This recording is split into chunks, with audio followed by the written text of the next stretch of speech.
What is going on, everyone? Sorry, we're a little delayed tonight, but it's the off season. We can do whatever the hell we want around here. Damn straight. That it's my show. Damn it, I can do whatever I want. Well, it's our show, technically, I guess. If we want to be a community, all that stuff. But what is going on, everyone? Welcome to the College Football After Dark, right here on the Voice of College Football main channel. Tonight we get into different things because, spring ball is just kicking off, but it's never too early to analyze some conference schedule previews. And as always, it's just me exploring, Ben of Exploring with Ben and Sam, right here on YouTube or on Twitter. But tonight, despite having to be up at like 4:30 in the morning, as he said earlier. Earlier. What is up, degenerates? I'm telling you, this is when you know that you are a college football fanatic, even if it's not your conference you're going to talk about. And you're like, screw it. I'm going to stay up and talk. We're talking about a basketball conference here. I mean, I didn't know the SEC. I wasn't aware they're still playing football. Apparently, next season they haven't canceled it. Yeah, that is true. I will give the SEC props. This year or this past season rather, their football dropped off, and then the basketball took off. So I guess they're in the ebb and flow of like a lot of conferences when it comes to other sports. 14 of the 16 teams in the league made the tournament. That is just insane. And by note of that, I do not watch college basketball. I am a jinx for the Oregon Duck basketball team. They can be like winning every game, be number one. I watch a game, they'll lose it horribly. I'm a jinx, but they did beat Alabama and Texas A&M at the beginning of the season. So I will shout out the Ducks on that one.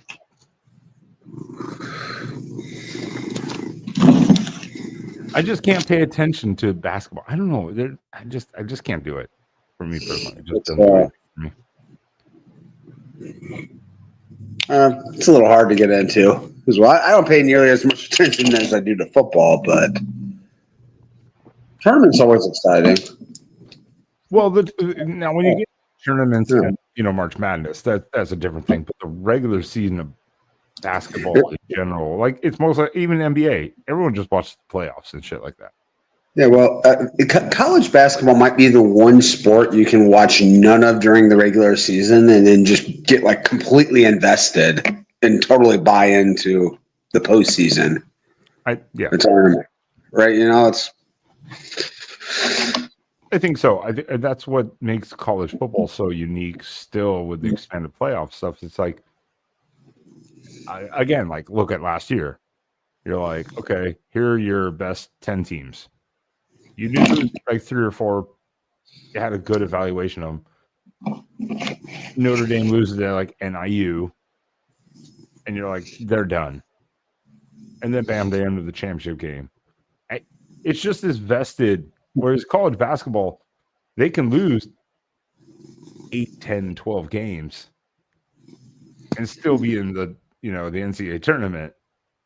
Yeah. So and vice versa, you can be like 27-3 and just get in, you go cold in the first round, and your season's a failure.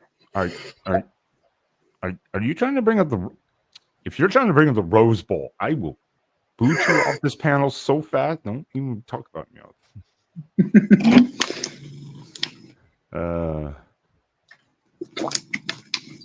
Enjoy. We're both clean shaven here tonight. Well, not clean shaven, but I got trimmed up for this stuff. I got to present myself with a professional. Slightly less homeless looking.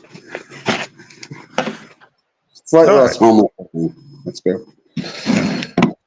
All right. So 2 weeks ago, you and I talked about it backstage. Kind of what we're going to look at. Had some ideas. I've had some other ideas come up. But this week, we were like, you know what? Yeah. Let's start. Oh, God. Oh, wait. By the way, also, I haven't said, Sean, please tell everyone to stalk you online if they so choose to. But finally, the one person that I would think that would want to talk about the SEC freaking schedule has arrived. Jeez. How's it going, champ? You were going to allow two Big Ten people to talk about the SEC schedule and not present yourself. How you gents doing tonight? Splendid. Oh, Just man, wonderful. love that new beard you're rocking, man. Thanks. I also caught some nice little sun. I was out in the Cochise Valley in Phoenix the last few days. Hiked up Camelback Mountain. Went to a couple breweries, a couple spring training games. It was lovely. Oh, I think it was sun or burns. I took off my bandage I had on a video I did a week ago. There's the outcome of butter burns from steaks. What? That's from butter spewing on my arm from cooking steaks. This. Oh, this red. That's literally burning. That looks painful. And it's not so bad now. It healed up. Painful, but delicious. Like, just did you look it right off as soon as it splattered? Oh God, no. Oh God, no. There was only like one area that got like a 2nd-degree burn. The rest were like first, like just flesh. You know, there was one spot that split open. I was like, oh, not on the tattoo. Not on the tattoo. Killed him nice. Jackson, how are you doing tonight, sir? And where can people stalk you online if they so choose to? Well, they can stalk me online on the 29th edition of Crimson Tide Live tomorrow night. And they can stalk me on Alabama with the Voice of College Football and on Jackson Johnson 979 on YouTube, on Jackson VOCFB, on X/Twitter, and on Jackson Johnson 543908 on Instagram and Threads, and on Jackson Johnson 97 Blue Sky.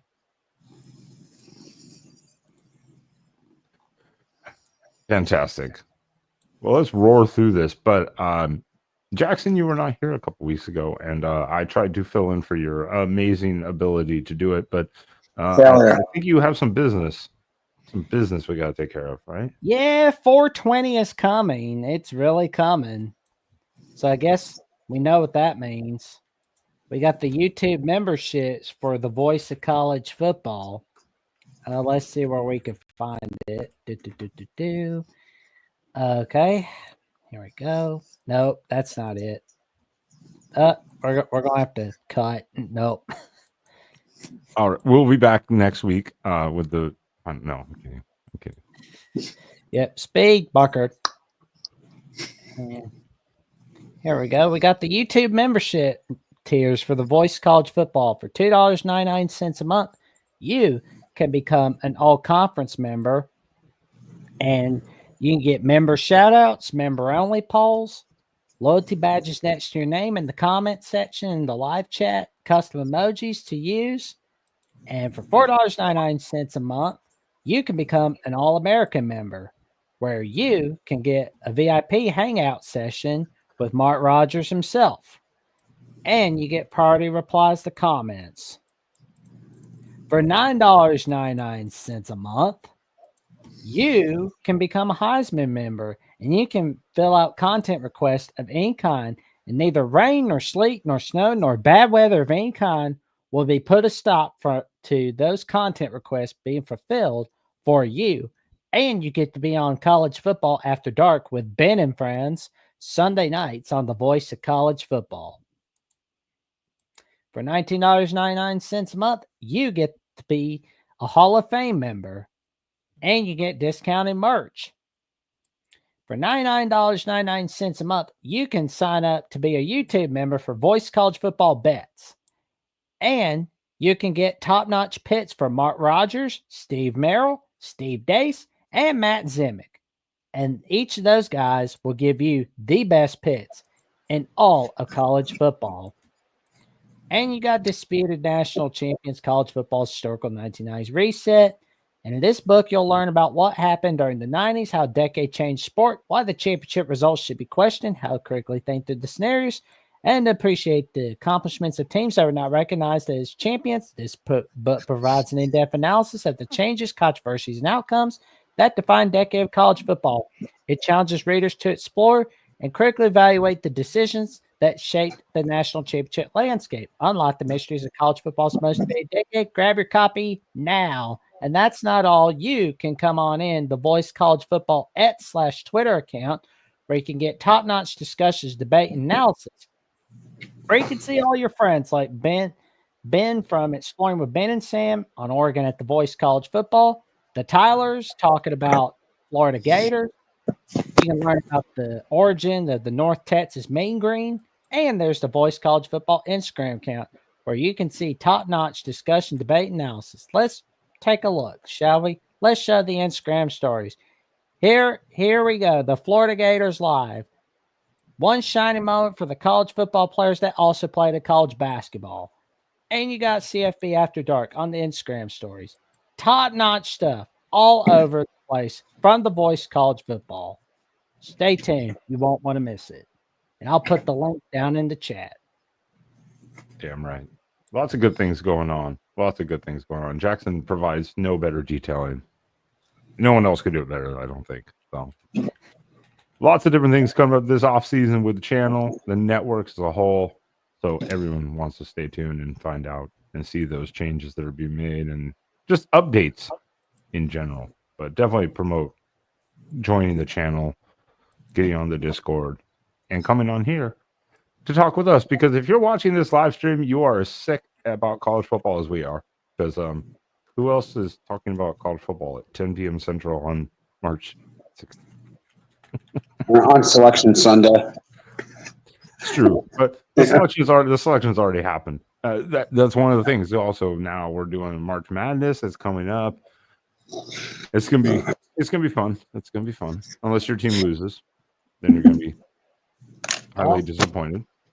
That's funny though, because like tomorrow, Coach Burt's, Jeffrey, and I will be talking about our take on March Madness being here from a Crimson Tide perspective. Ben, I know you and Spaz are going to be excited about talking about that from an Oregon perspective Wednesday night. Yeah. We will be back Wednesday night to do it. Couple weeks of off time and looking at getting into the Big Ten tourney. Obviously, losing to the top seed, not disappointing. Not a shocker, but yeah, it's gonna be fun. We all know everyone wants to play in the NCAA tournament, but the real prestige comes from the teams in the NIT. You have to remember that. That's where the real big boys play. All right. It's just funny because we were talking. I was checking on that, and it's like Oregon gets paid Liberty in Seattle, and it's like Liberty fans, not again. I have to play Oregon again. Liberty. Damn it! They probably have a slightly better chance this time around. I was thinking about you and Ben. I was thinking about you and Spaz when they had the announcement that Oregon and Liberty were playing each other. They probably already announced the NIT. They usually do that like the same night. Do they? I think so, yeah. From what I remember, it's usually just like a couple hours later. It's probably already. It might not be. I don't know. Well, most people have already tuned out. Maybe that's why no one remembers when they announced it. Because I was like, that's a good question. I don't know either. To be honest. Pretty easy to find out here. Yeah. Google 2025 NIT, I guess. No clue on my point. I do not watch college basketball again. I jinx my team, and I just refuse to watch. Yeah. Yep. NIT has been announced. Those are all your bubble teams, essentially. Yeah. Like they just didn't make the bracket, even though they want to extend the bracket now to 76 teams? Is it 74 or 76? They want to expand the field? again. Yeah. They were talking about that like a couple weeks ago. They want to expand it. And I was like, dude, stop. Just stop. There's not 64. There's not 74, 70, 60. What? There are not that many teams that are going to win a national title. No. Just like in football. You went to 12.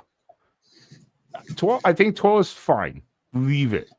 But there are not more than like 15 total teams that are even going to compete for a national title. Let's just get it out of your head. It's done. Like, dude, if you are not inside the top 20, top 15 ranking wise and win and loss, you're not competing for a national title, and you shouldn't be. Sorry. Win your games and stop bitching. Don't lose in Michigan.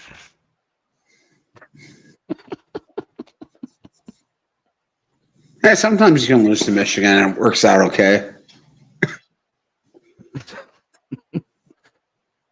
Well, it's perfect timing to go into our topics tonight because we need to get rolling on this. But Darrell is here because you know what? Well, let's roll right into this little off out of order. But I think because Darrell is here, let's just go ahead and do it because I think we can all agree. Maybe Jackson also. Obviously, Jackson's the SEC guy here. Kentucky last year, going into 2024, I think I had high expectations. Would that be an understatement? No. And I think within about 5 weeks, Darrell MVP even here can admit he was like, okay, basketball season. Let's go. No offense, Darrell. I'm just saying that was like legitimately, you were like, yeah, we're done with this. It's already over. Yeah. These graphics are not as good as I was hoping they would be, but I tested out earlier, but for some reason the SEC site decided to screw me over. Here is the 2025 Kentucky football schedule. What do we think about this? I hope Toledo beats the crap out of them. Nah, I'm just kidding. But in all seriousness, cancel the season. If they lose to Toledo at home, cancel the season. Just Toledo beat an SEC team this year, and they're consistently one of the better programs in the MAC. Better group of 5 teams out there. I mean, like that could be a very competitive game. I don't know. It's an interesting one. Now, if they lose to Eastern on the 13th, that is a blight that'll be hard to overcome. But yeah, in all seriousness, though, like Toledo's really tough one right there. Well, that is, I mean, that is true. At least if you want to say a consistent team, Toledo has been at least pretty good to average consistently. So yeah. I'll give you that at least. I'll say this: their SEC schedule, especially the beginning of it, that's not doing them any favors. They're getting a lot of heavy hitters there. Well, in Eastern Michigan, in my honest opinion, can really give Kentucky a hard time. Because like they tend to give Power 4 schools a hard time, like especially over the last few years. Because I mean, like they obliterated Arizona State 2022, they beat Purdue in 2018, Illinois in 2019, Rutgers in 2017. Yep. Well, they beat a Big Ten team 3 years in a row. Mm-hmm.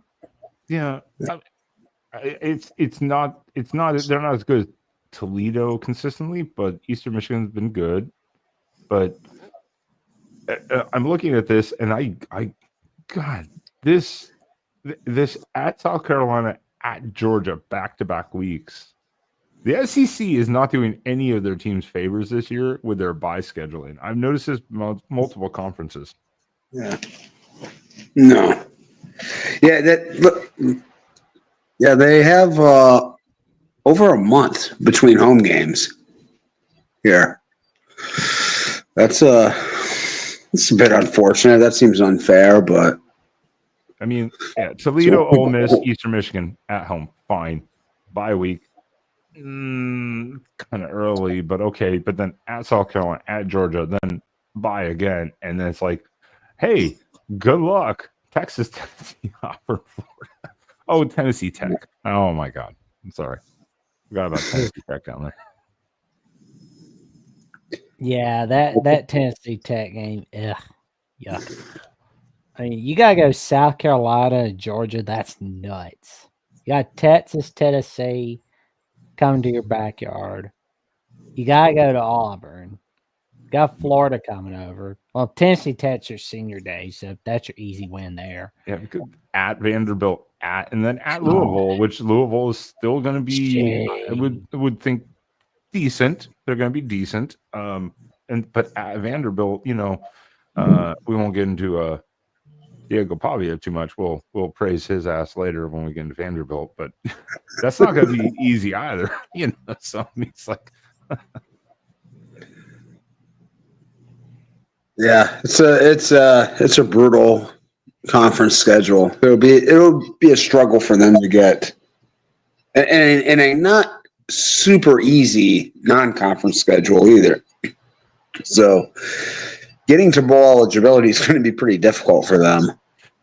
I mean, because you've got literally after your second bye, you've got 1, 2, 3, 4, 5, 6, 7 straight games, which. Ooh. A lot of people are like, oh, 7 games, that's not that bad. It's like, yeah, but if you could move that second bye to like 2 games later, that would make a lot more sense. Like last year, Oregon did 8 straight games, and you saw that Wisconsin game where it was like, dude, it's like everyone's fucking tired. That's a rough schedule. So it's like, yeah, I think everyone would agree that second bye, they would love that to be like 2 games later. So odds on Kentucky making the bowl game? I would put it at 35%. Yeah. 45, 50%. Yeah, I'm around 45, 50 also. I'm kind of like, I don't know.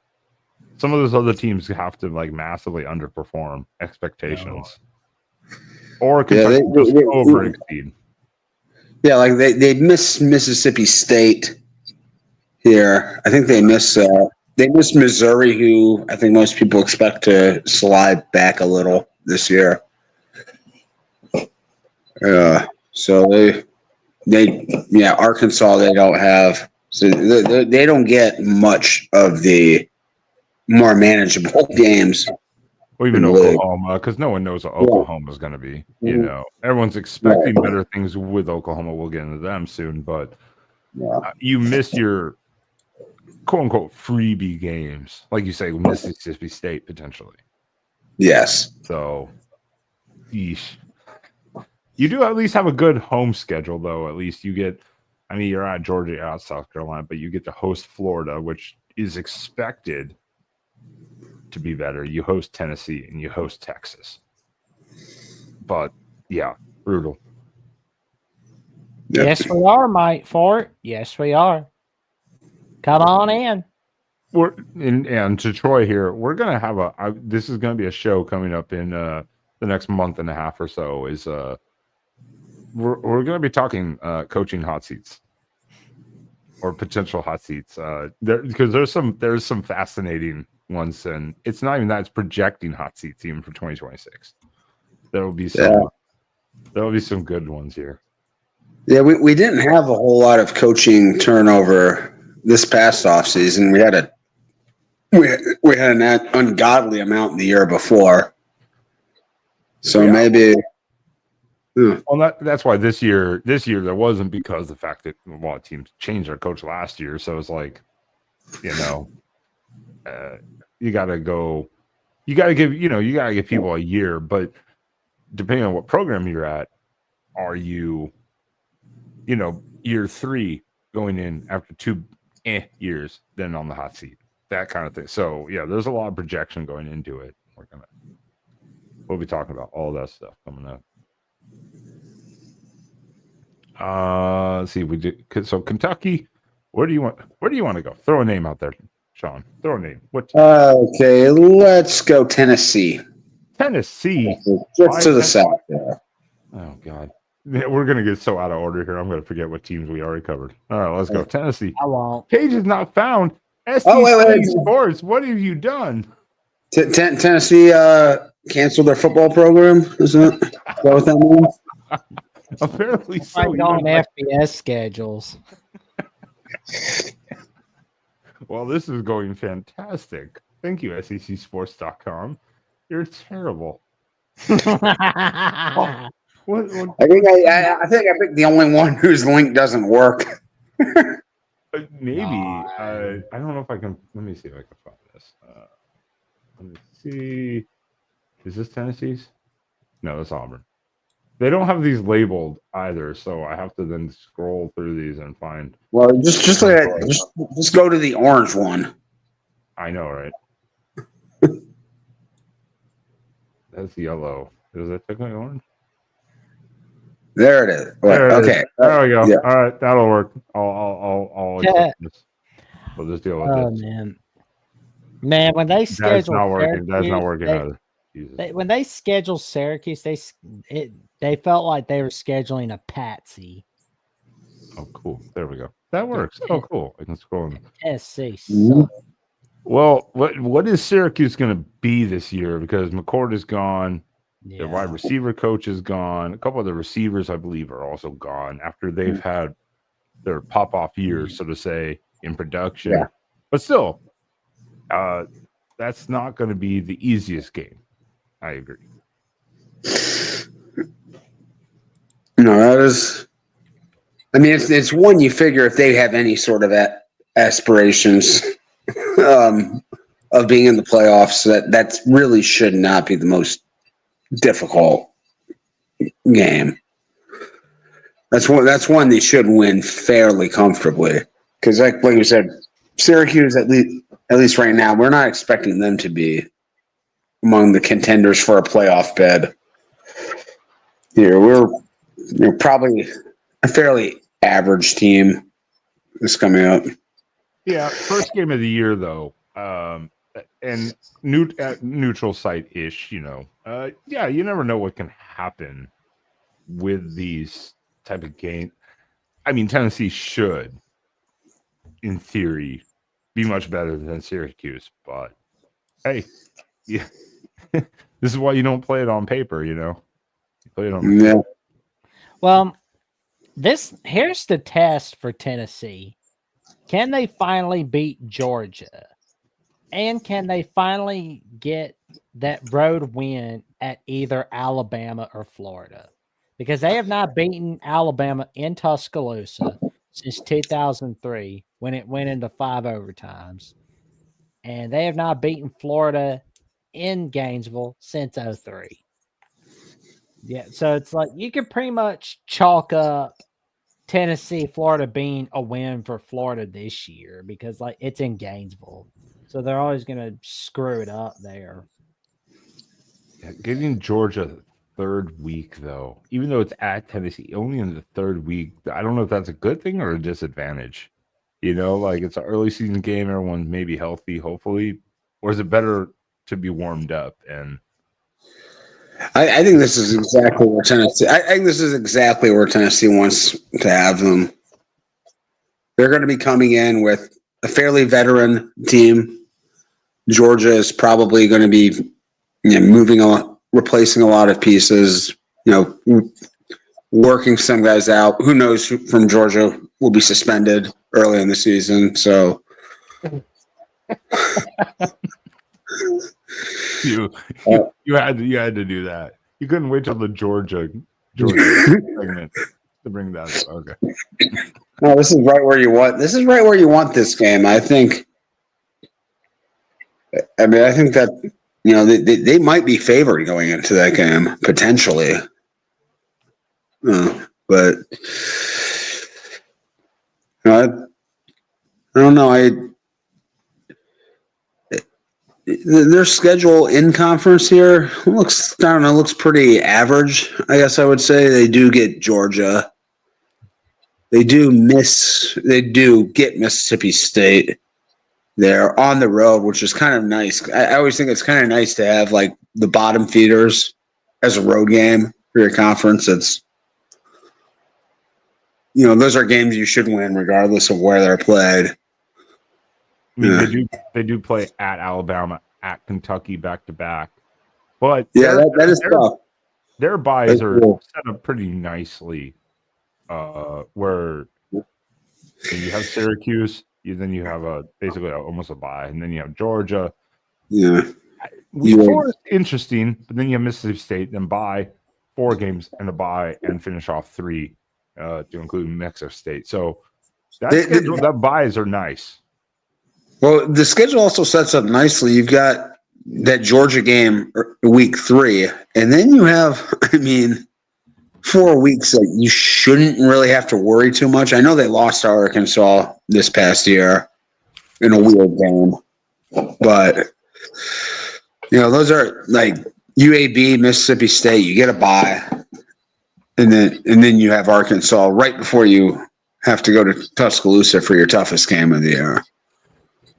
I think that's up them nicely. Your real tough games aren't next to it. Like we saw with Kentucky, like they're playing hammers, 4 straight weeks.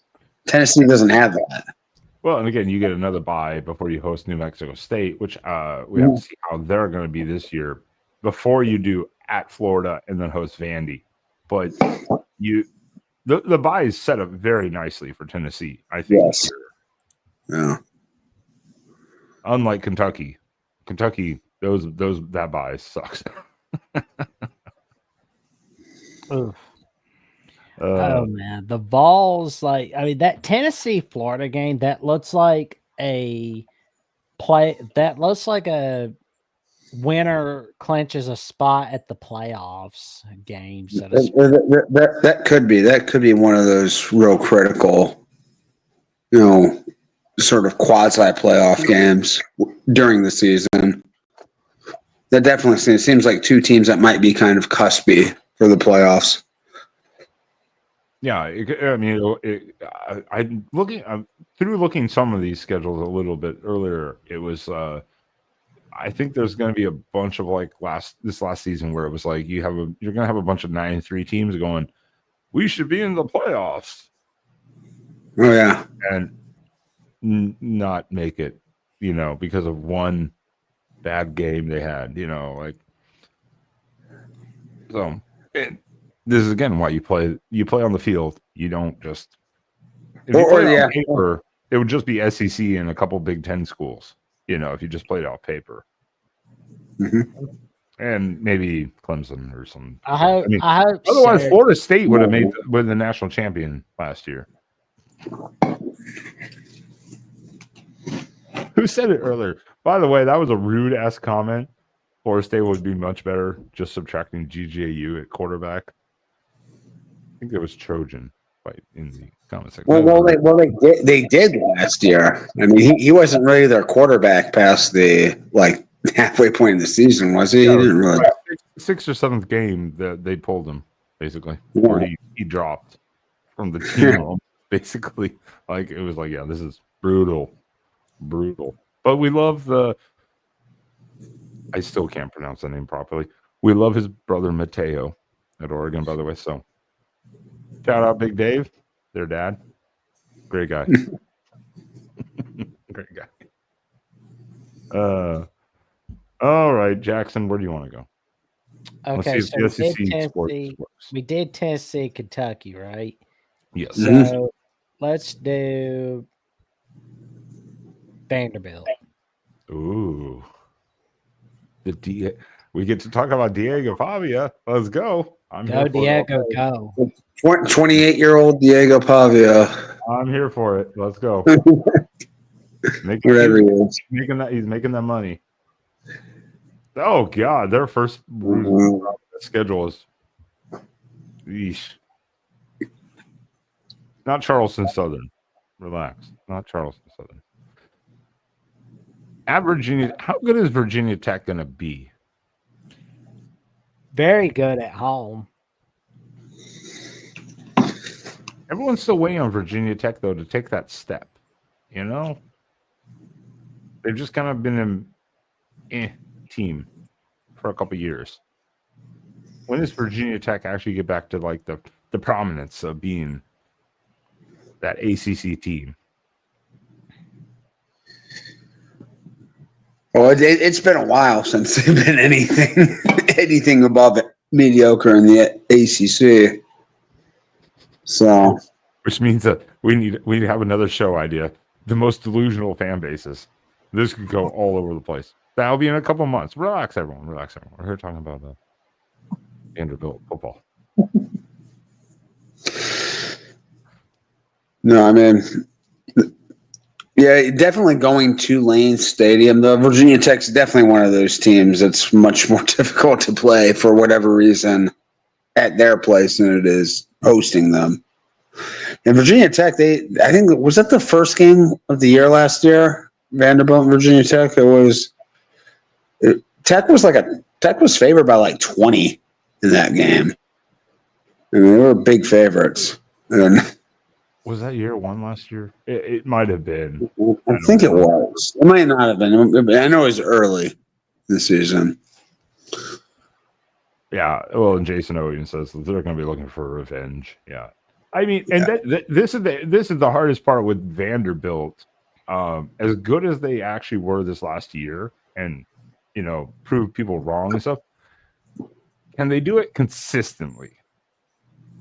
Because since the couple years of James Franklin, they have not been consistent. They've had like a good year here, and then they've been like down. Then they'll have another year. When do they fully invest and become that program? Yeah, well, yeah, Vanderbilt. I think Vanderbilt's one of those programs they have to have guys in the program for a while because they're not getting the superstar talent. So they want to have usually guys don't really develop into quality football players there until their third, fourth, fifth years, and then you don't have them for that long. So. Yeah, I don't know Vanderbilt's NIL situation, but almost all of that went to Diego Pavia in the offseason, whatever they had, and understandably. But yeah, I can't imagine it's very robust. Their NIL program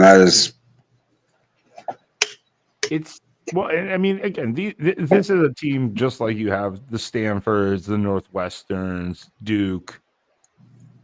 They always seem to fluctuate, and this was before NIL even, like with recruiting because of just different standards of what they want to do. So where is Vanderbilt going? But yeah, at Virginia Tech, then at South Carolina. I'm noticing a trend. A lot of SEC teams have back-to-back road games. Yeah. They've got back-to-back home games right there with LSU and Missouri.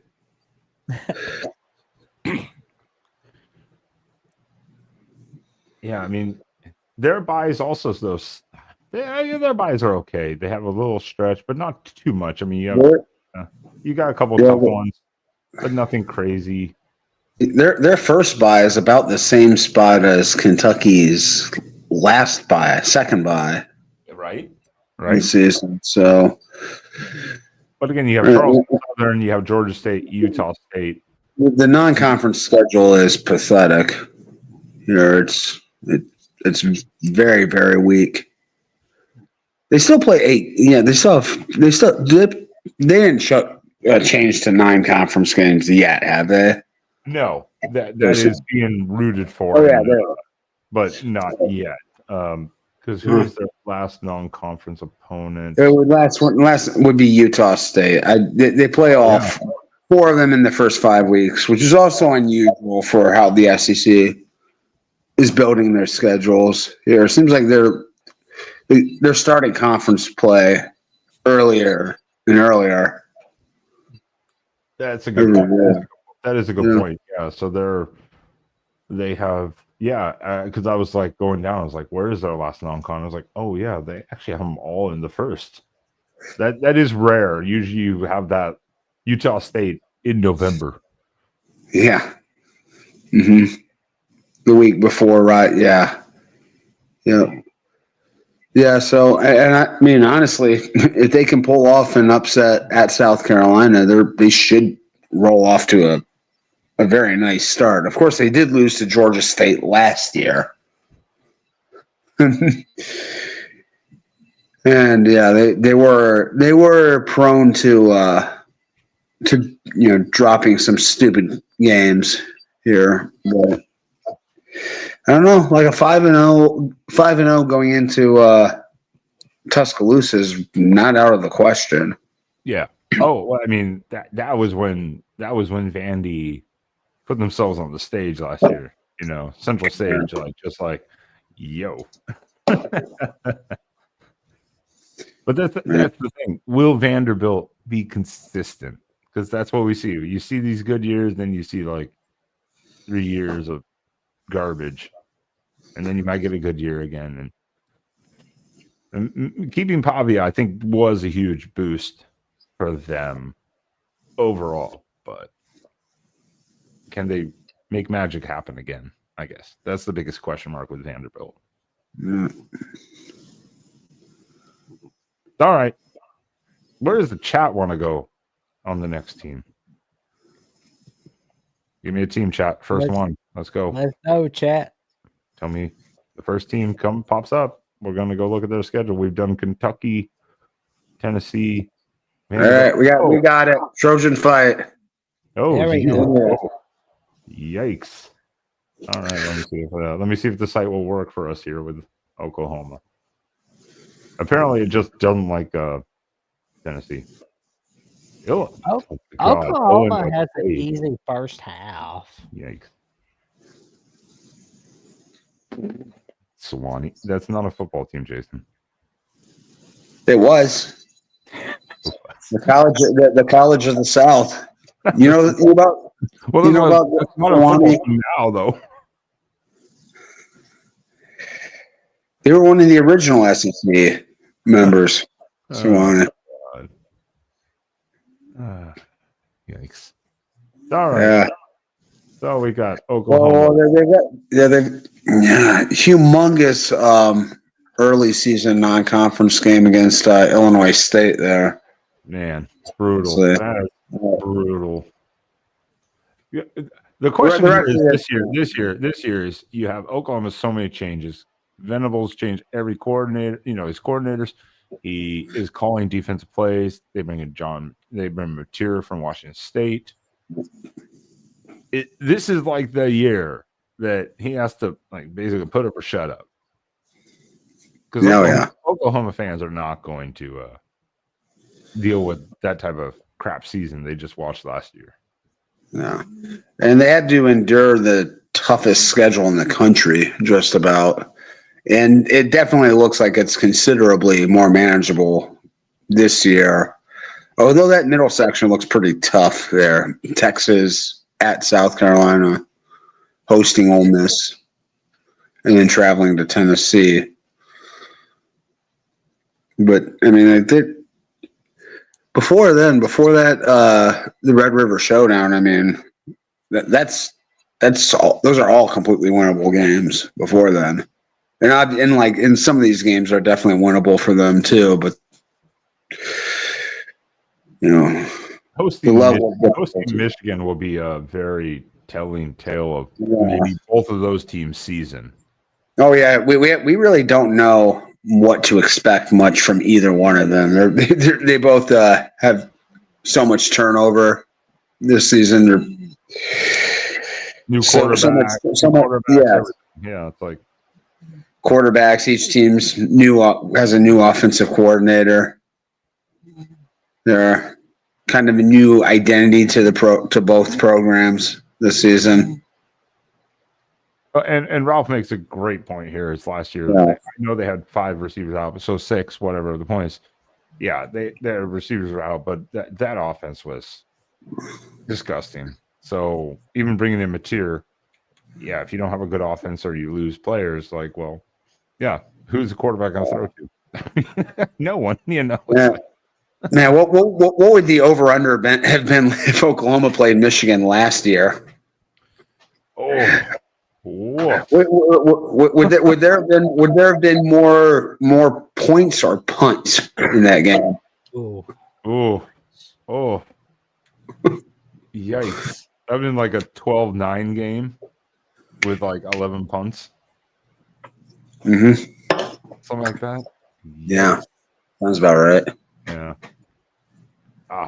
But yeah, that game will tell a lot. They do host Michigan, so that will tell a lot though in the season, early in the season, I think, and that'll be a good game. That'll be a big game to watch. At Temple, I don't know why Oklahoma's going to at Temple, but okay. Well, they hosted them last year, so probably some sort of arrangement, home and home. LSU's their home game this year. Let's see. What is it, LSU? Yeah, LSU will be a home game for Oklahoma on rivalry week. Oh, okay. The last week, right down here. It's just off screen. Again, their bye week set up pretty nicely. I mean, you get 4 games, 5 games, 5. Pretty good bye weeks. Nice rest time and preparation, especially before going to Alabama. And Alabama's going to be pissed after that humiliation that they suffered on the road. Sorry, Jackson. It's all good.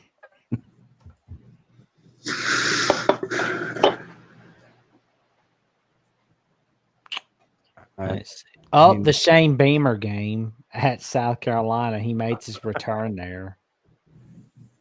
Oh, that's right. Well, Oklahoma returns to Shane Beamer. Well, and the week right after the Wed Wibble rivalry.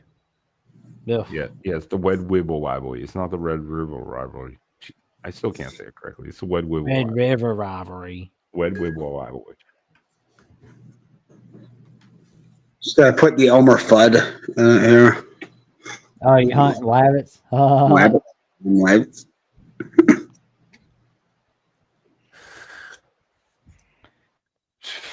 That'll probably be a cheap game, Jason. Oh yeah. I don't see it being that expensive. Then again, who knows? I guess like Bill Cosby must be attending that game, which is why it's so cheap. Yikes. Well, I mean, it's after dark, so. Yikes. Like, I'm gonna put a little pudding pop in the Gatorade. I have said nothing. I'm not contributing to this delinquency on this show. Let's talk about football. No worries. Is important. That was that like a too soon joke? No, not too soon, but yeah. Oh, that's right. We're not 10 years ago. My bad. Yeah, I was like, no, definitely not too soon. Oklahoma's schedule though, it's not bad, but you do have some of the big dogs. You don't have Georgia, but you have LSU, you got Alabama, Tennessee, South Carolina, and Texas. So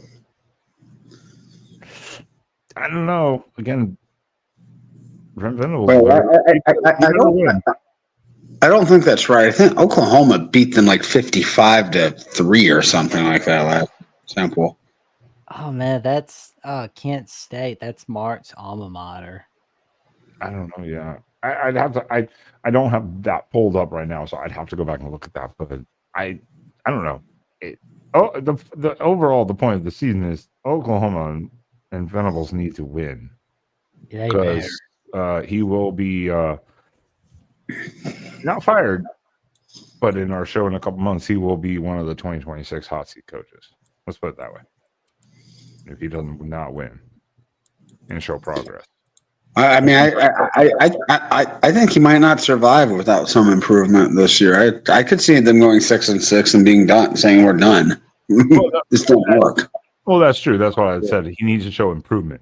He needs to win, but he needs to at least show improvement where he's like very competitive in those games, like losing like by a field goal last second or something like that, like kind of thing, like against the top tier teams. And they're like, okay, cool. We can work one more year and see what happens. But if it's a 6-6, 7-6 year, with bad losses, yes. I definitely could see them being like, or maybe they do like a Mike Gundy restructuring, like, hey, we'll keep you one more year. I don't know what his contract is exactly, but maybe there's a restructuring, bargain going on. I don't know.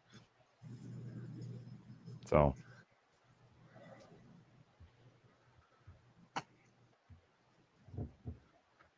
it's Temple. Temple hasn't been good since like Matt Rule was there, right? Yep. No offense to Temple, but yeah, They're in the middle of a massive pro sports city, which coincidentally I will be in tomorrow. So coincidentally, no one cares. We should. You pick. Chat can pick that too. Yeah. No. Yeah, but Temple, no one. There have been efforts by some people at Temple to eliminate football or to drop down to FCS in the past. They don't have a lot of support. I mean, that's the problem when you're in big cities like that. There's so many different things people can do, or you have like NBA, you have NFL, you have everything around you competing with those spots. So it's like it can be tough. I mean, it can be tough. And so Temple, especially when they're not a high level, with no disrespect to Temple, it can be tough. It can be tough.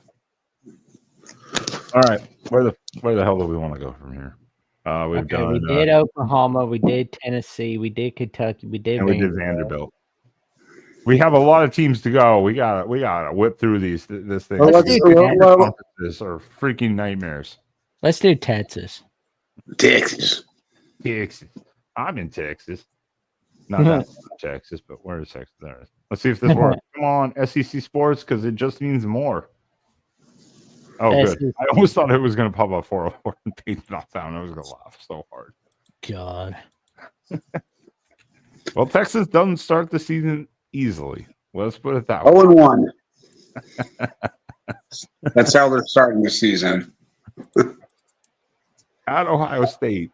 But the one thing that Texas has to worry about is they're not going to be knowing how to prepare, because Ohio State's changing quarterback. Texas is changing a quarterback, even though he started a couple games. Ohio State's replacing a lot, but Texas is also replacing a good amount of players too. So this is going to be that's a hell of an opener. Let's put it that way. I heard our guys, Matthew Miller and Gerald Goodridge, talking about the home slate not looking so good this year. And the only good ones are the last two, Arkansas, Texas A&M. Whereas the first 4 home games are San Jose State, UTEP, Sam Houston, and Vanderbilt.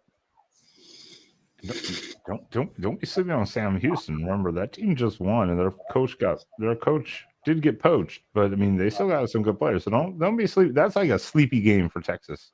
That because they have a bye beforehand. Host Sam Houston before at Florida, then neutral quote unquote side as usual against Oklahoma. Then they have at Kentucky and at Mississippi. That seems like that could be this weird, funky Mississippi State game, and Mississippi State. Yeah, I mean that's well. Let's not give Sam Houston too much credit. That would be alarming if that was any sort of game for Texas. I would love it. I would love the chaos. That's what I'm here for. I'm here for college football chaos. You're at Ohio State. You're at Florida. You're at Georgia. That's pretty ugly on the road right there. For the second year in a row, they've got one of the softest conference schedules. Again, I mean, at Florida could be a real. I mean, some people are really high on Florida going into next year. That could be a huge game, and obviously at Georgia's tough. But I mean, look at that 3-week stretch, like Kentucky, Mississippi State, and Vanderbilt. It's hard to get a softer 3-week stretch in the SEC than that.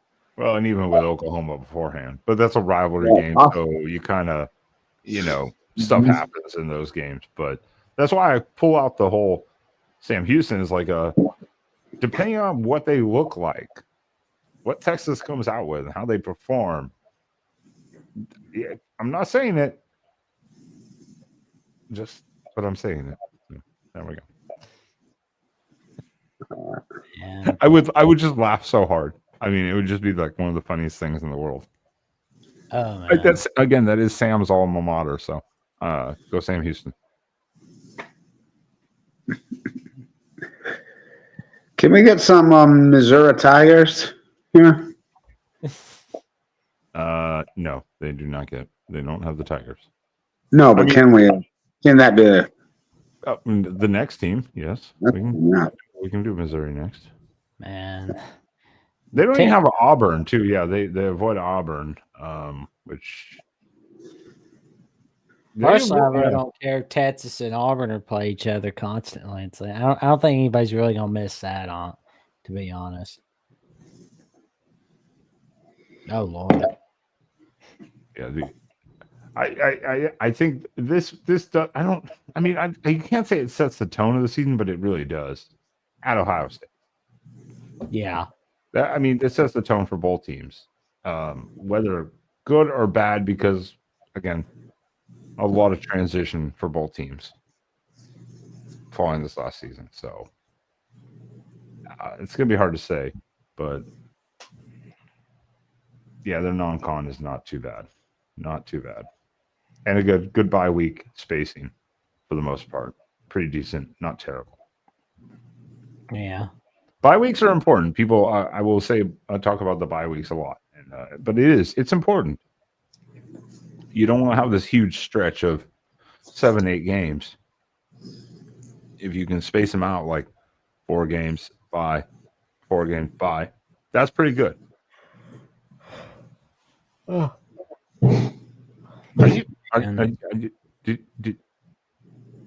Did you just yawn? Yeah, a little bit. On live stream? A little bit, yeah. This is a professional streaming platform. Most professional on this whole channel, this whole network. We're not entertaining Jackson enough here, I guess. I'm gonna get banned. Oh, he's like, we haven't talked about Alabama now yet. Which actually we were gonna start, but they were number 1 on the list because alphabetical order, and I was like, no, I should start with Alabama. Sean, who do you say you want to talk about? Missouri. Kick-Cats. Missouri also changing quarterbacks this year, obviously, with Cook leaving. Well, there's one thing that excites me about their schedule. We're back to having the border war for only a little bit in college football. What, against Central Arkansas? No, against Kansas. That they do border. Yeah. Hey, shout out Scottie Pippen, Central Arkansas Bears. Yep. Here we go. It's Central Arkansas should not be in. Is that Central Arkansas like Pine Bluff? What? No, that's Central Arkansas, the University of Central Arkansas. Okay. So there's Pine Bluff. Yeah, that's a different school. A whole different one, but that should not be a problem. Kansas will be a interesting one to see what Kansas is this year. That could be interesting. Yeah, well, Kansas they got off to that horrible start with high expectations, and then just played spoiler the entire back half of the season. Just threw a weekly monkey wrench into the Big 12 pecking order.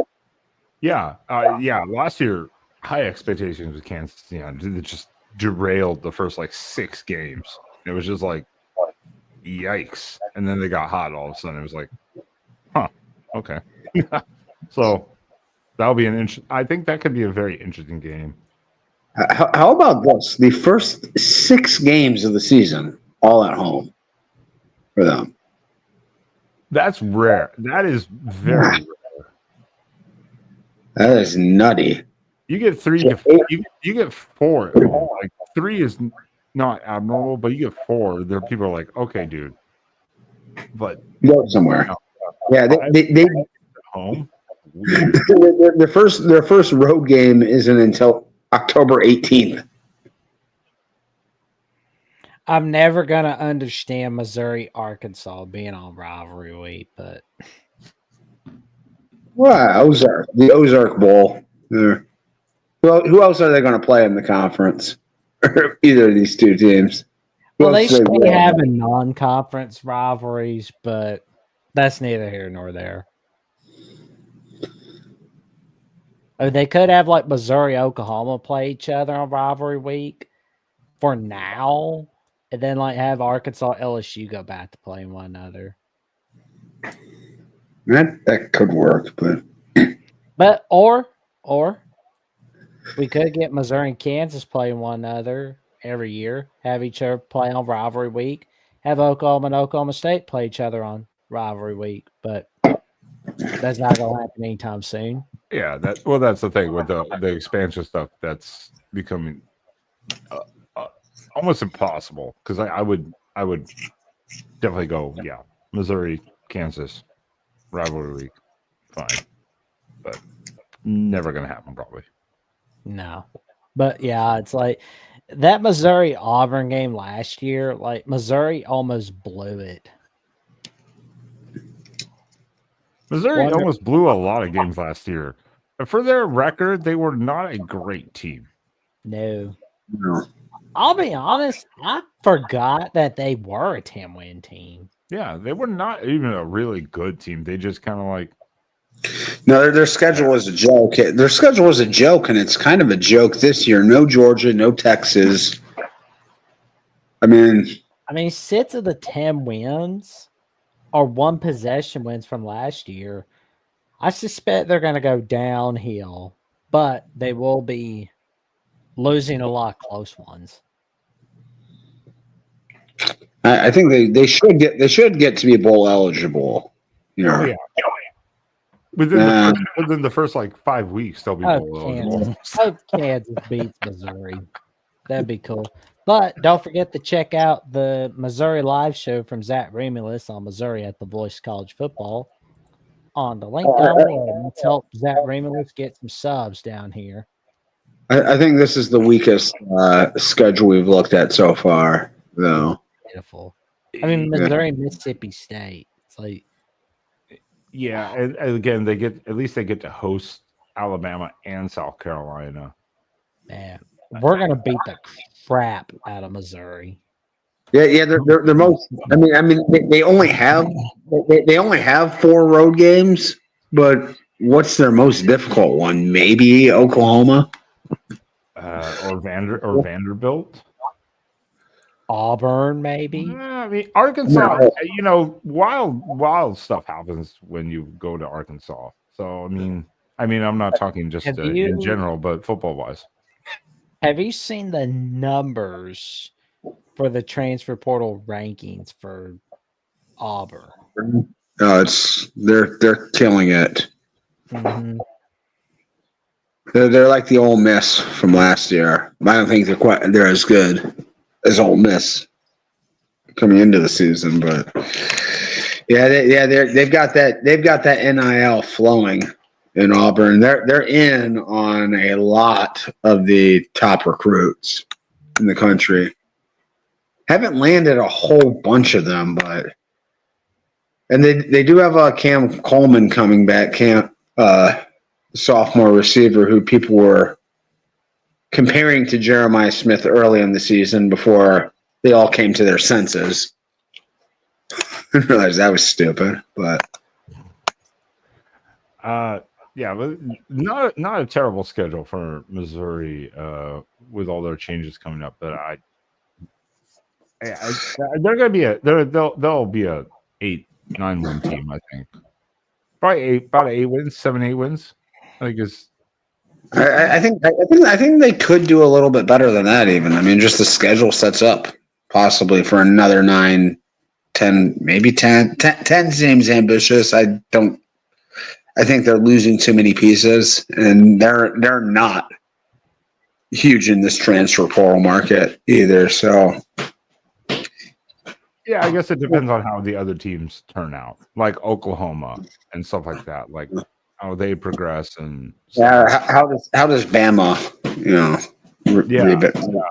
Which is actually retool? actually a good No, segue. I don't have a quarterback in my pocket, Dave. Well, it's good. It's a great That's a great segue into Alabama because I mean we got our Alabama guy right on here. So yeah, you have the quarterback in your pocket, Jackson. Yeah, no. I feel like Alabama's gonna start it out with Ty Simpson, but then they're gonna eventually go to Keelan Russell. Another start and switch. Love it. Alabama does that a lot. I do want to do this. It was started, so I wanted Jackson to. I saw who it was. It was a while back. So Jackson gifted a membership. Frank Anani's a member of the Voice College Football now. Congratulations. There we go. I did want to shout it out because it was started, and I was like, wait, what was that? They disappear sometimes in the background. Sometimes I'm like, oh shit. So, oh yeah, we wish we we had Caleb Downs still to this day. Well, I think that is a good segue. While I decide to go relieve myself, I think we will. Let's just do it. Let's hit the heavy hitters here because I think Jackson can agree. If we're going to the second year of Kalen DeBoer, what are the expectations? Because I know last year was, I don't want to say underwhelming. It was underwhelming.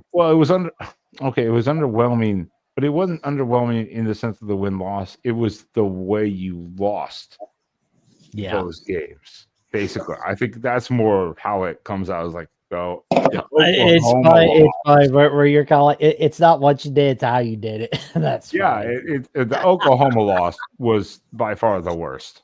I mean, that was by far the. Oh, we look like dog piss against Oklahoma.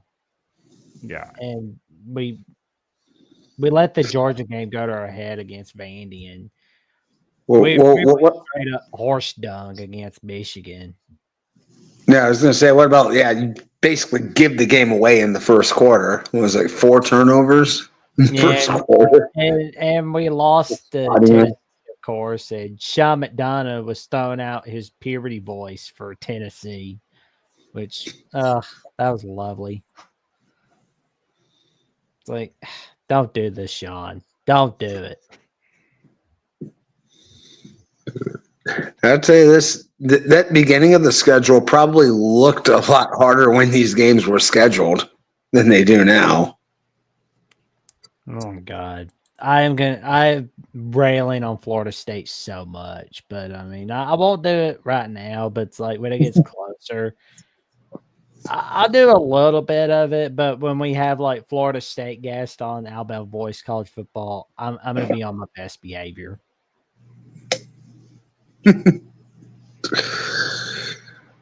That's so. How do you feel about, like? I mean, are you nervous at all with Florida State? Illinois game. I hate that we're playing that game. Either take a bye week or just schedule a better game. Put it in week 4. Wow. I hate it. I hate the Eastern Illinois game, but I love that we're going to start off the season in Tallahassee. I love it. Does that game make you nervous at all? I mean, I know FSU was hot pissed last year, but. Well, I'm looking forward to it. I mean, part of me is a little bit nervous, but on the other hand, we're going to be fine. I think Alabama's going to be fine. Yeah, I said, like, I don't know when exactly this. That's what going. All the off season has been for the last couple of years is we're going to leave the ACC. Mm-hmm. Like, good God. Like, either stay or leave. Don't care. But just do us a solid. Join the SEC. Wisconsin, I'm looking forward to that game being on. That'll be a lot of fun. Yeah, we'll see if Wisconsin. I mean, disappointing end of the season last year. Disappointing season all around. When I think a lot of people were expecting them to take a step forward, they ended up short of bowl eligibility. Well, and get this. It's going to be the first time in series history that Alabama is playing Wisconsin in Tuscaloosa. And all the times that game's been played, it's been in Madison, Wisconsin or Arlington, Texas. Oh yeah, they did play a preseason, like a week one, a kickoff kind of game there a while ago. That's right. Yep. Yeah. So, shoot. In the conference schedule there, no Texas. So a little bit of a break there. They don't, let's see. They do have to travel to South Carolina. That's tough. Obviously, Georgia's brutal. At Auburn. So the toughest really, I guess they do host Tennessee, but more of the tougher games in conference are on the road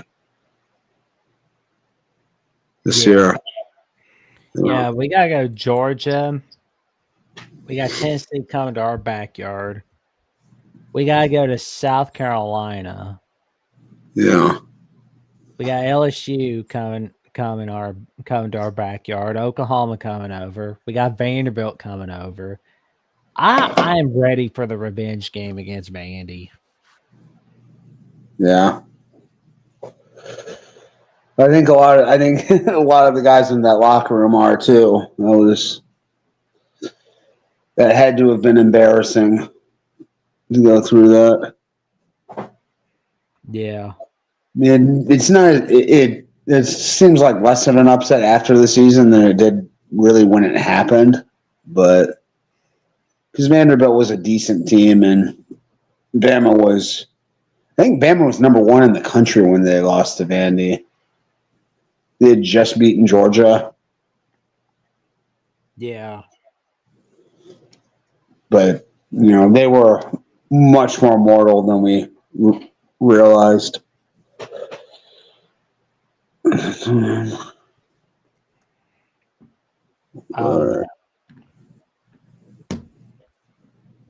I'll be all right.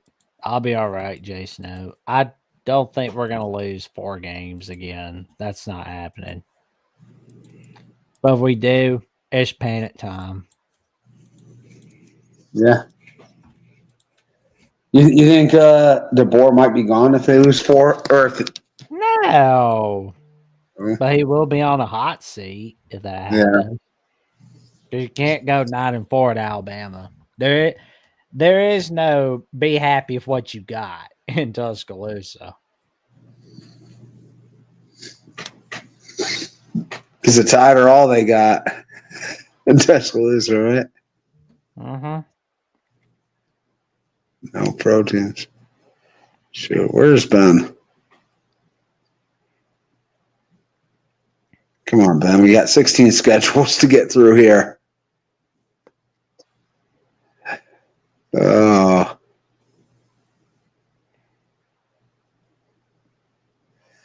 Damn. In that game, the bye week right before Georgia's, probably strategic, probably really key. Yeah. Sets up nicely. Couple of mediocre conference opponents. Vanderbilt, Missouri should be no problem. Yeah. Jackson, have you ever been to an Alabama-Tennessee game? I unfortunately have not. Okay. That seems like that would be one of the craziest environments in college football. There we go. I just like that Eastern Illinois game for Auburn. That's a sexy game right there. I think Eastern Illinois was on somebody else's schedule too. Yeah. They gotta collect that paycheck, boy.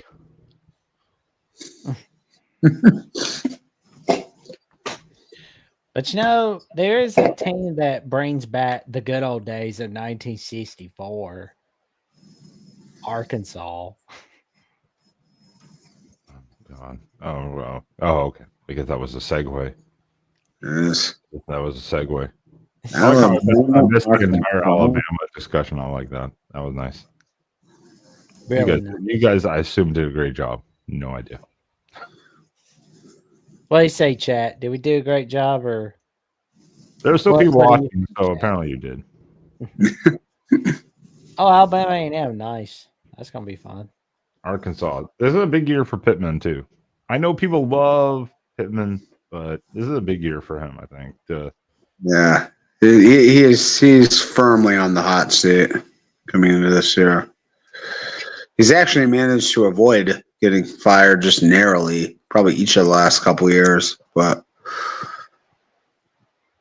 And look at that September 27th. Oh my God, Notre Dame rolling into the heart of the South here. Not really, I mean, but Notre Dame.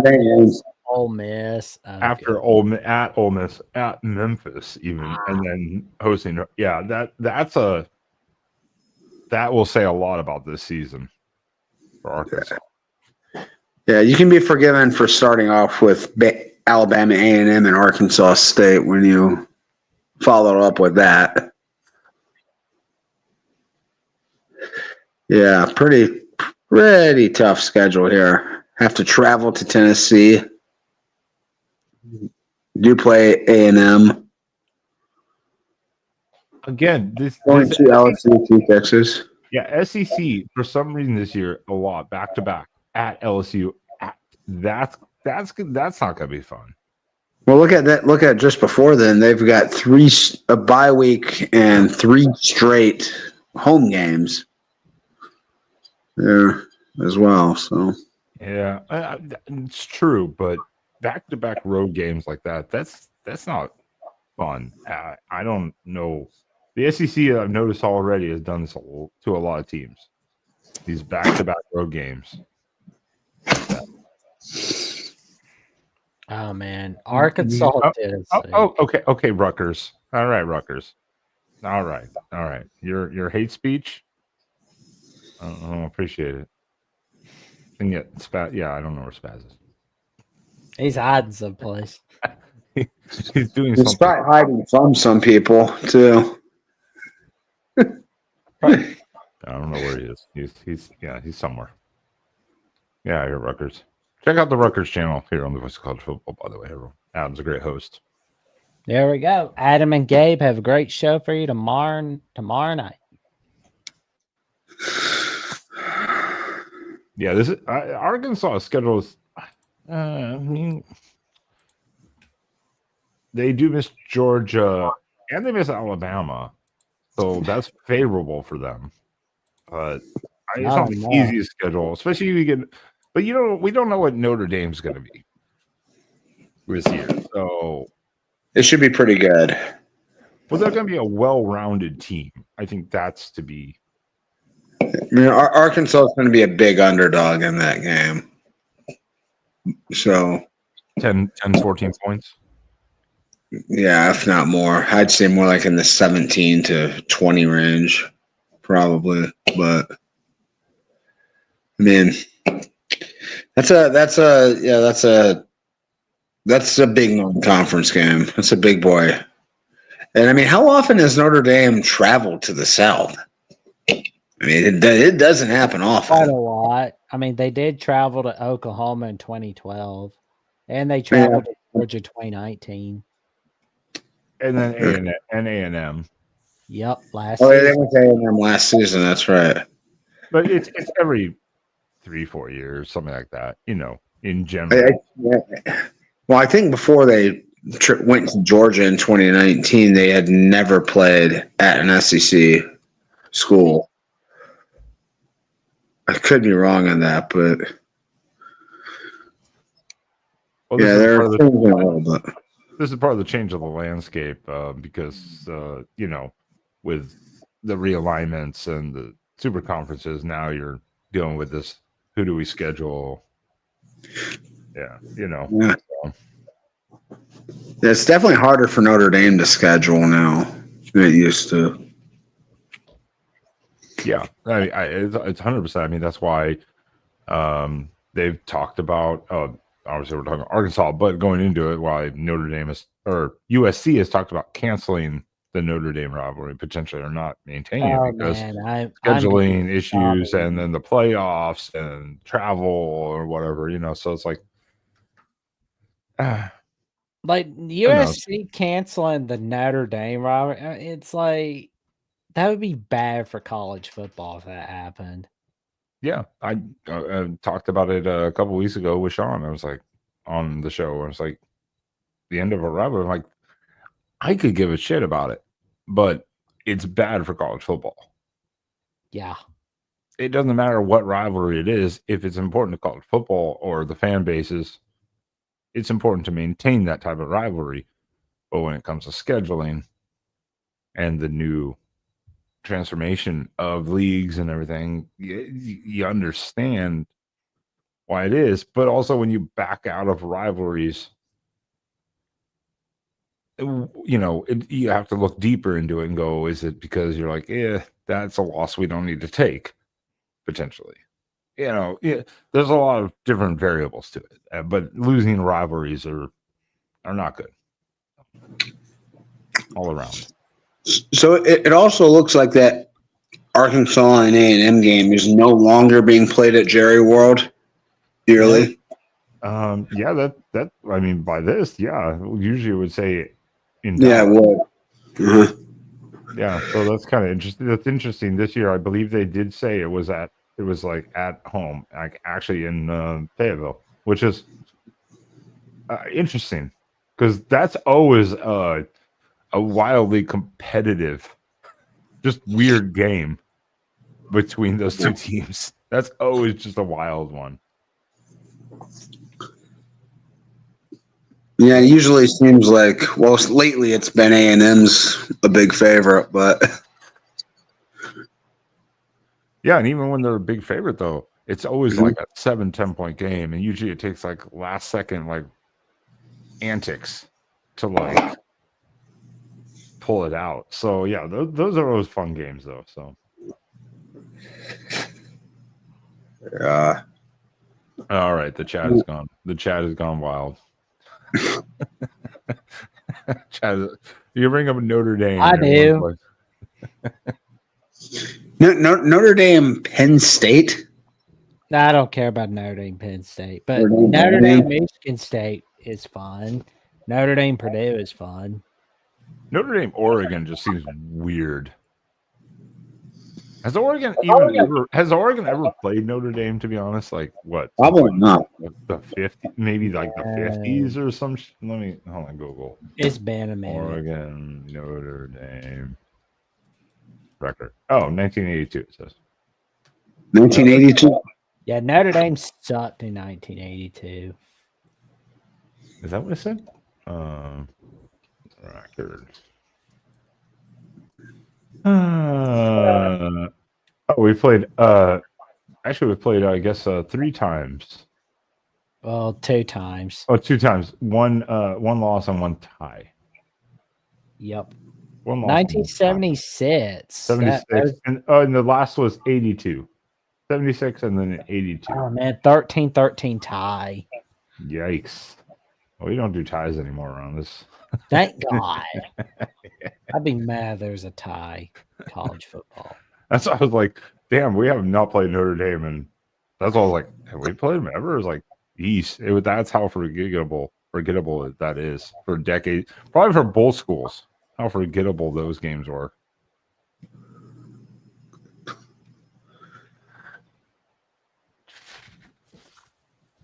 Troy, you be nice. Stop it, Troy. All right. Chat, where do we want to go here? We did Arkansas now. We looked at them a little bit. Where do we want to go? What do we got left? We got, unfortunately, a lot. Still quite a few. Yeah. Chat, where do we want to go? Let us know. Let us know. What team do you want us to analyze if we haven't already done it? Anyways. I don't think we've done Texas A&M. What's chat saying? Jason. Wrong Stop. conference. Wrong conference. Yeah, the SEC hasn't gotten that. Ralph is saying LSU. There you go. All right, LSU, that's fine. LSU? It's like wrong conference. Oh, man. LSU starts out with a good one. I mean, at least they start out with a good one. Yeah. At Clemson. Clemson has high expectations. Oh, sorry, Kansas. Damn it, Jason. Damn it. Stop distracting me. Yeah. Clemson's another team when we talk about ACC. They have high expectations, but LSU really does this year. Brian Kelly needs to figure stuff out. Yeah. In a big way. And big news for him with Nussmeier coming back, though. That definitely helps. Well, yeah, but every year it's like your defense sucks. You had Jay Daniels put up great numbers. He wins a Heisman. You have Nussmeier put up great numbers offensively. Defense absolutely was sucked. LSU paid a lot of money for you. You know. Yeah. But Clemson, I mean, Louisiana Tech, fine. Louisiana Tech's not like a terrible team. I don't remember the record last year. They're not very good. They haven't been for a while. And then you get Florida, Southeastern Louisiana. Okay. LSU can't win at Ole Miss for some reason. So it's weird. Like they could win at home against Ole Miss, but they can't win on the road when it's against Ole Miss. It's like a curse for a lot of teams. Same with like LSU, Texas A&M. Like LSU can win at the Bayou against A&M, but when they're at the 12th man, they get their butts handed to them. Ending the season with at Oklahoma seems just kind of weird. That just seems weird. I don't know why. I don't like it. Like, why? Why at Oklahoma? Funny thing is, I don't think LSU has like any actual rivals. Well, Alabama, outside Alabama. She doesn't really feel like a rivalry to me. Yeah. I just like taking shots at Brian Kelly personally. But it's one of those things. It's one of those most publicized games of the year that kind of makes it a natural rivalry. It's a little over publicized because of the fact like Nick Saban coached at both schools, and if he didn't, I don't think anybody would care about that game personally.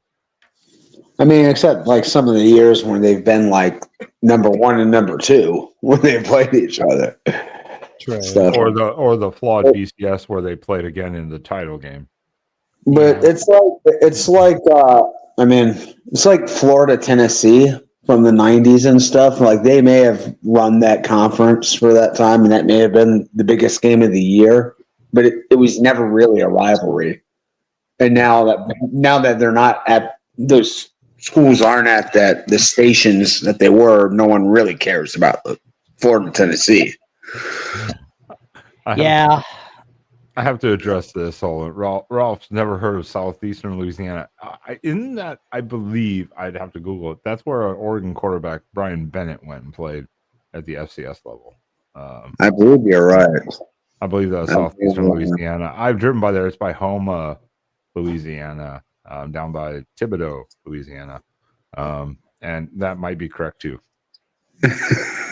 Also might be correct. Yep. Also, Coach Farmer Friend was there as well. He's like, "Rah, rah, rah, rah, rah, rah, rah, rah, rah." That was SCLSU. I don't know what the C stood for, but yeah, Oh, that blood also might dogs. be correct. there we go. Oh no, we suck again. Bobby Boucher, one of the all-time great pass rushers in college football. That's true. LSU's schedule not terrible though. They do No. avoid Georgia, Texas. They get Florida at home. They avoid Texas. They get Texas A&M at home. They're really their worst one is probably at Vanderbilt and at Alabama, and at obviously at Clemson to start. Ole Miss, yeah, it's yikes. Ole Miss again losing Jackson Dart. But Lane Kiffin has a way of a quarterback, so. Yep, he does. Funny, he took a talented USC quarterback and made him successful at Ole Miss. Just saying.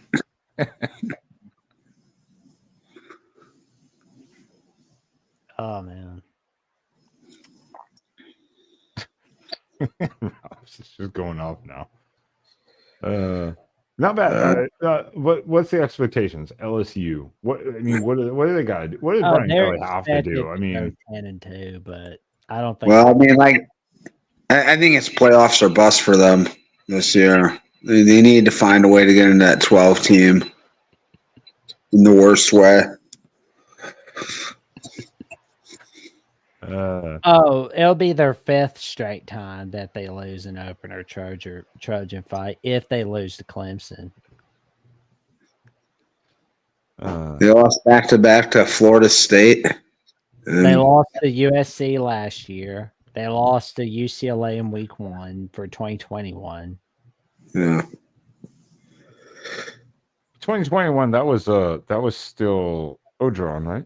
Yep, Ed Orgeron last year. Yeah. So I was like, that doesn't fall to Brian Kelly, but yeah, you gotta get the trend for the LSU Tiger. And even last year, a shit UCLA team kept it pretty close for the first half and even part of the third until they kind of just fell apart on the road at LSU. So not great.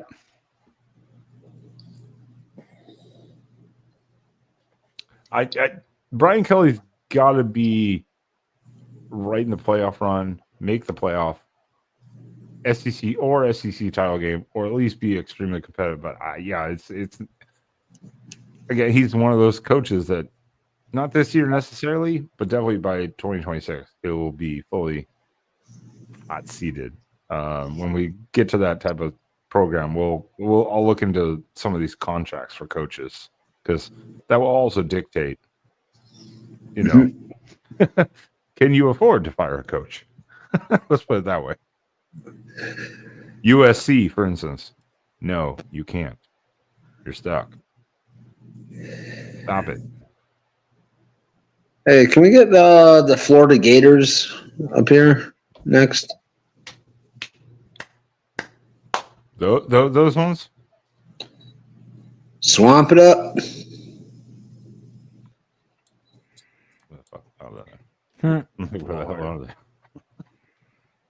Hey, at least Florida's playing Miami. Oh my!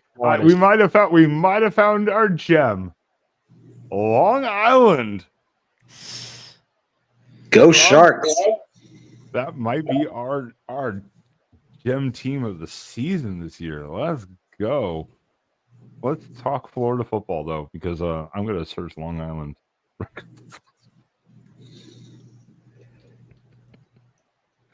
I think they just started football a few years ago. Oh, that's right. They're the Sharks. Yeah. The baby Sharks. Sharks. That's right. We can talk about that briefly. I can't believe the first time I heard that was from Urinating Tree. This is a sleeper for our dream team. Yeah. Can you name their quarterback? I don't know. It sounds like it should be Salvatore Di Giancarlovani or something like that. Ethan Greenwood. Ethan Greenwood. Okay, cool. Oh, That's not a very Long Island name at all. do you know who one of their main defensive backs are? Oh I well, don't I'm know. sorry. They have two quarterbacks listed. I apologize. Ethan Greenwood's one. The other is Luca Stanzani. Oh, that is a Long Island University quarterback name. All right, that's much better, right? Yeah. That guy's got to get the start just based on that, right? Do you know one of their main defensive backs? You'll love this name. What? Todd Bowles Jr. Oh, really? Yeah, Todd Bowles Jr. I don't know if there's any affiliation there. I would imagine. The Sharks are in the running. Coincidence. Yeah, the Sharks are in the running. We'll just leave it at that. Anyways, Long Island. Damn, what a hard game for the Gators. South Florida. Nah, I don't know.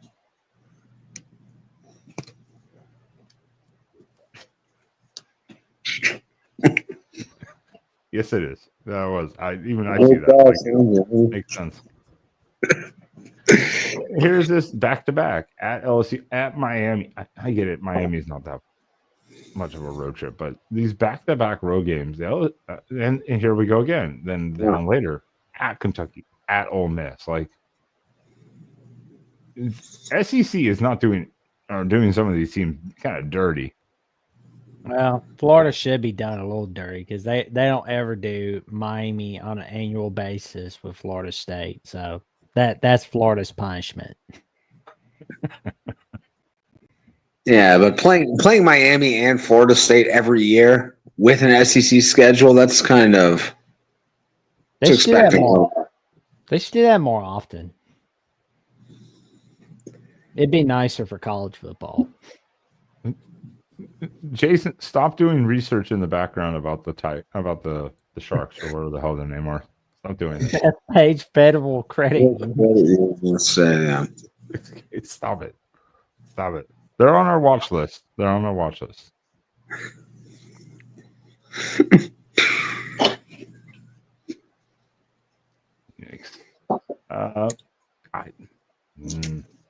We don't know much about what. I don't know what Miami's going to be. There's been some drama with a certain quarterback that took money to go be with his girlfriend, and then 2 cars of his 3 were stolen, and now there's more drama with him and his girlfriend or some shit like that. So who knows what Miami will be? It's a Mario Cristobal team. So if I can say anything, just be prepared. Well, they got Texas coming over to their backyard, but they got to go to Texas A&M. They host Notre Dame week 1. Miami does. Wow.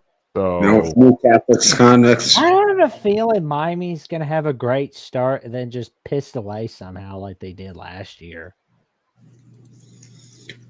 I have a feeling. I have a feeling they might just piss it away. Period. That's also possible. Again, as a team that had Mario Cristobal, start great, screw it up, or just be average. Yeah. Like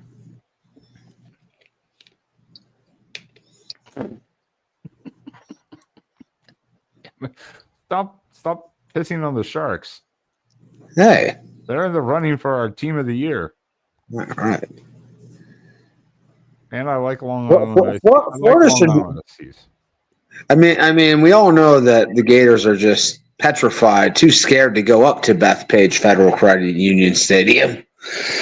Could you imagine? I mean, they can't handle 6,000 of the most intoxicated Guidos you can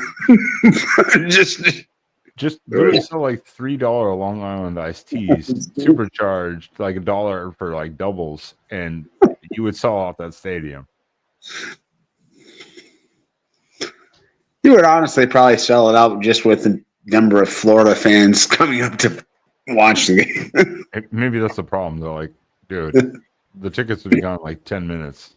The revenge game for Ole Miss. That too. Oh, that game was brutal for Jackson Dart last year when he like threw a pick, was on the sideline like almost crying, went back out, threw another pick immediately the following play.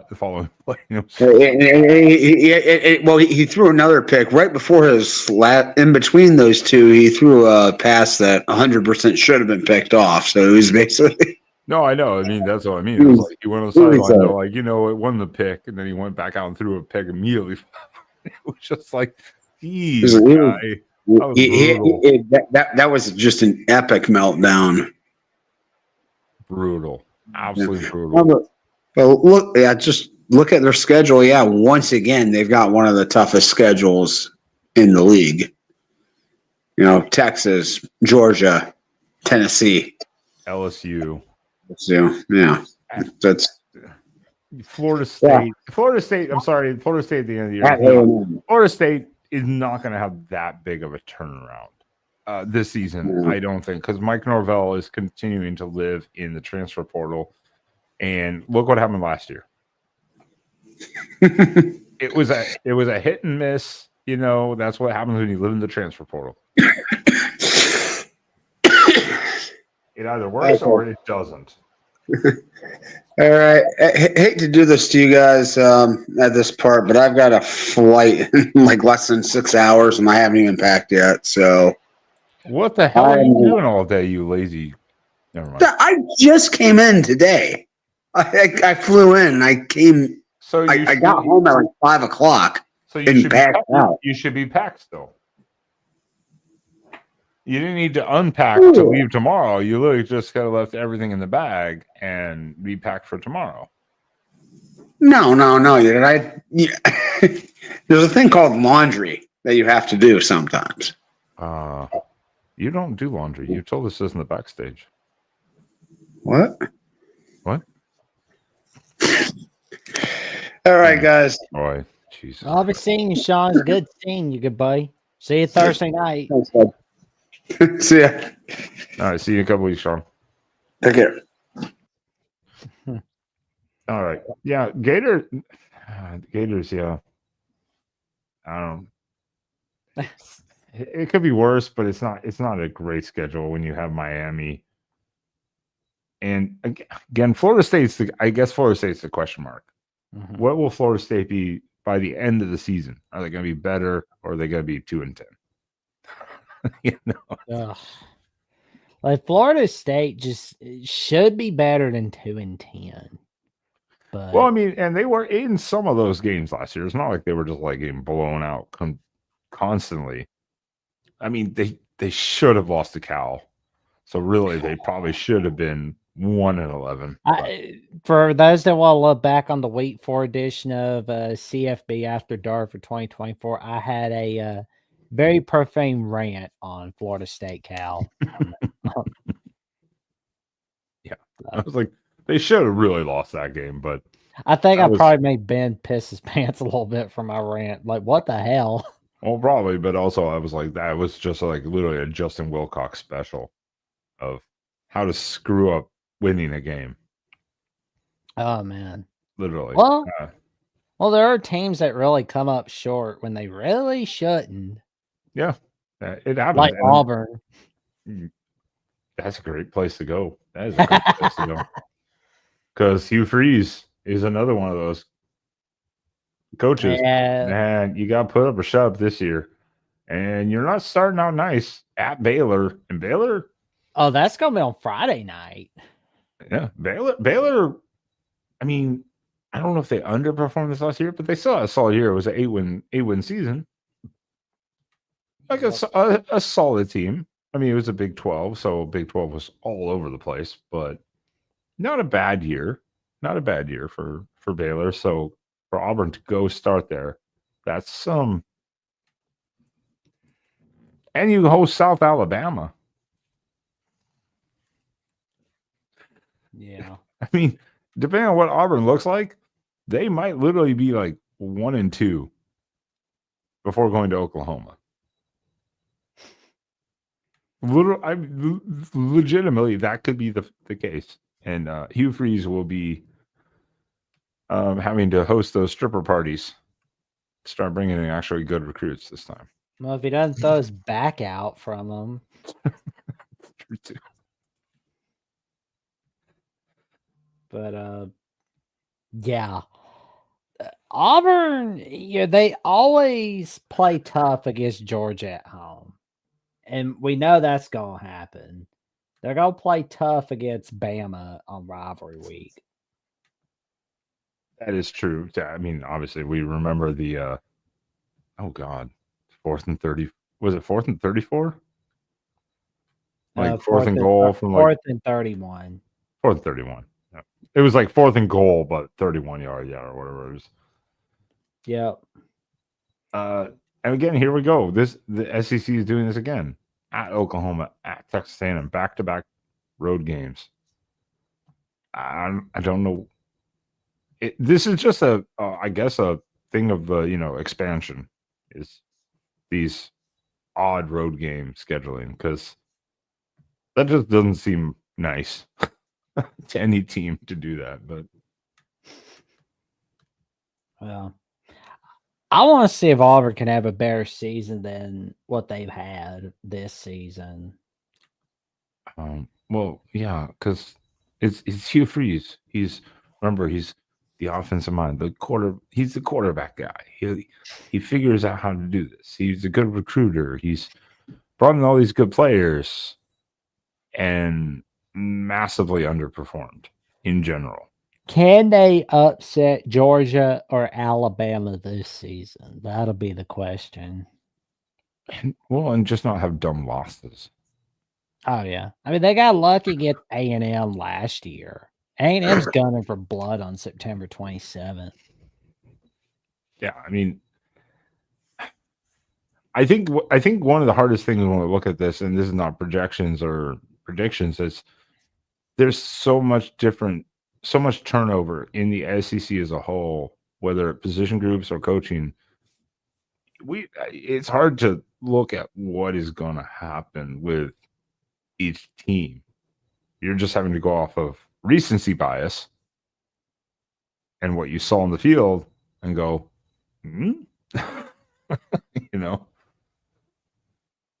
like Kentucky, for instance. We're looking at it like Kentucky could be a surprise team this year. No, who knows? Stoops is not like a terrible coach, but it's been up and down, up and down, up and down.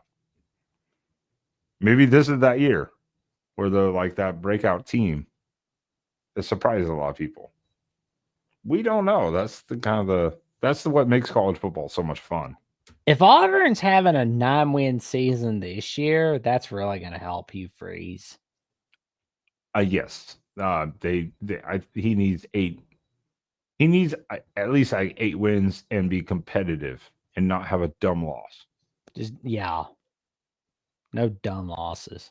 Like he gets blown out by like Kentucky or something like that, or Oklahoma, or like would say like gets blown out by Baylor in the beginning of the season, which maybe in the beginning of the season, depending on how bad it is, maybe could be forgiven. If he's competitive the rest of the year or something like that, maybe that could be forgiven. But say he loses like South Alabama at home. It's going to be a long year for Auburn and their fans. It'll be a long year.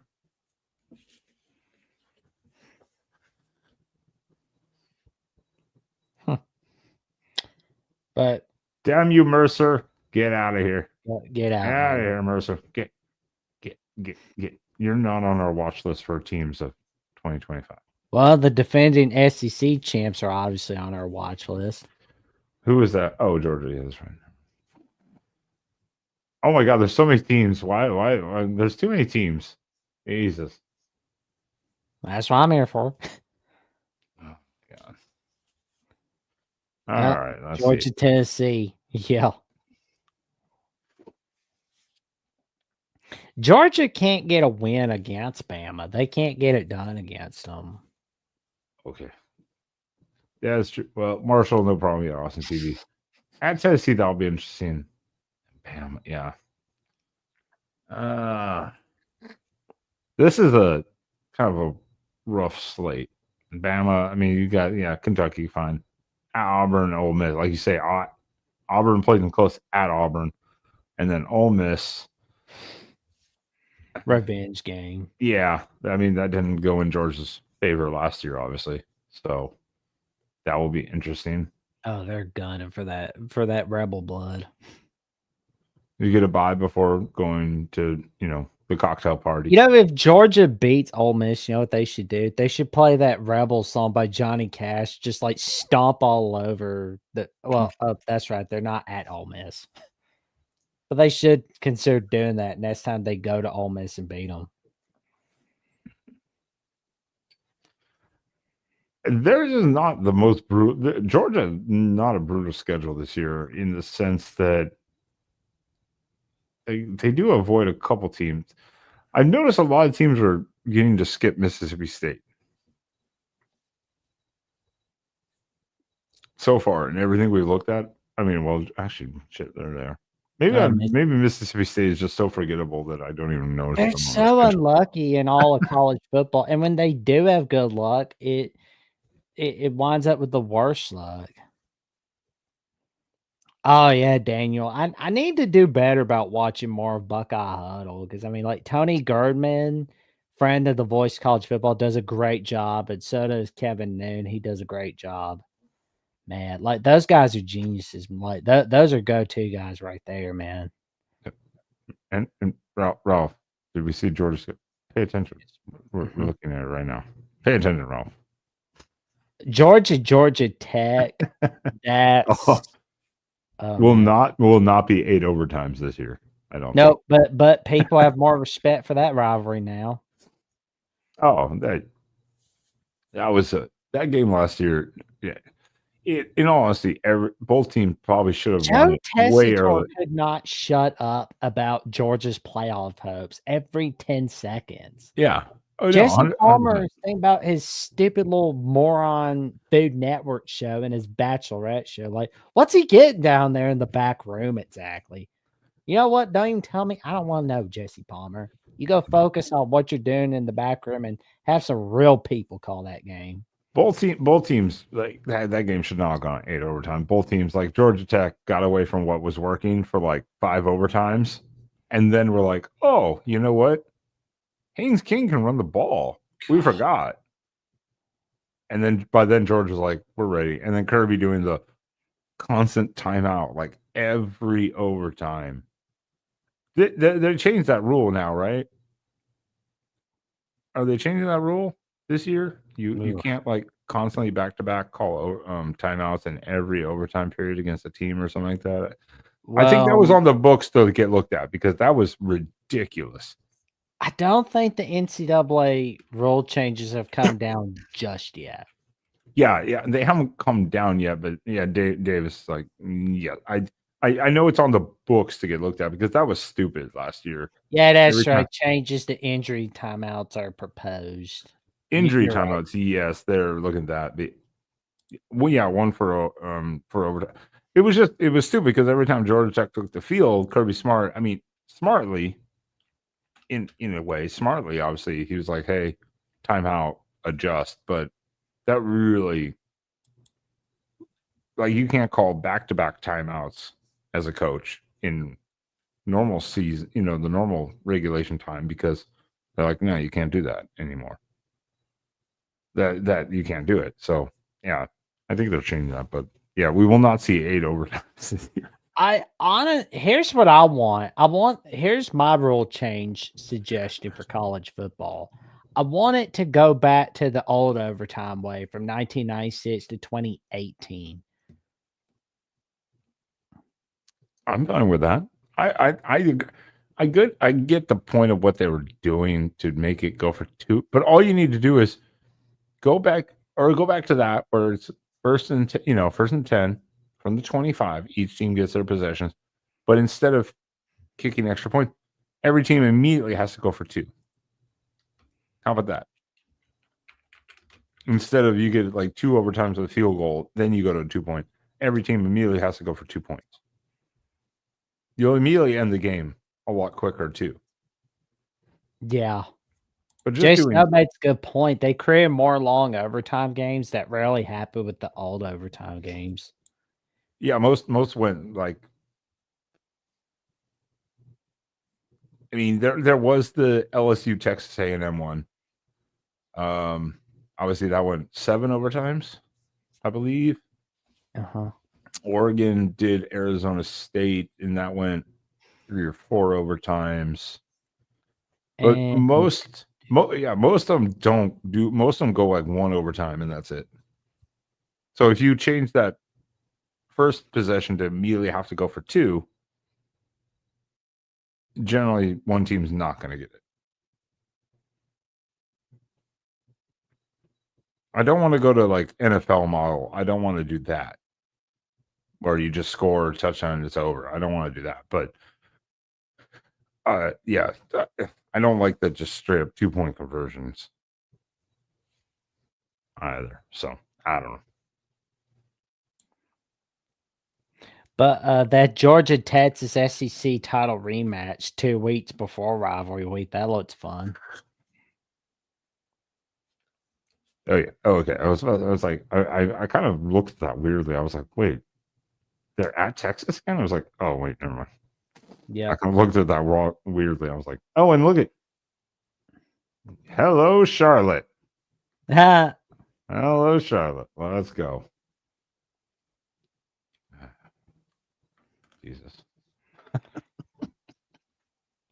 Oh my God, we still have not done so many teams. Okay, so we had Alabama, Arkansas, Auburn, Florida, Georgia, Kentucky, LSU, Missouri, Oklahoma, Texas, Vanderbilt, Tennessee. We have not done Ole Miss. I'm nominating just to eliminate Mississippi State and We Kentucky. haven't done Ole Miss, Mississippi Well, we State, did Kentucky. South Carolina, and Texas A&M. Oh my God, I'm gonna be here all night. All right, where do we want to go? Not with me, you're not. No worries. We'll make it short. Where do we want to go? South Carolina. I see it, Jason. He wants those Gamecocks. There you go. I can attest to that. That's fine.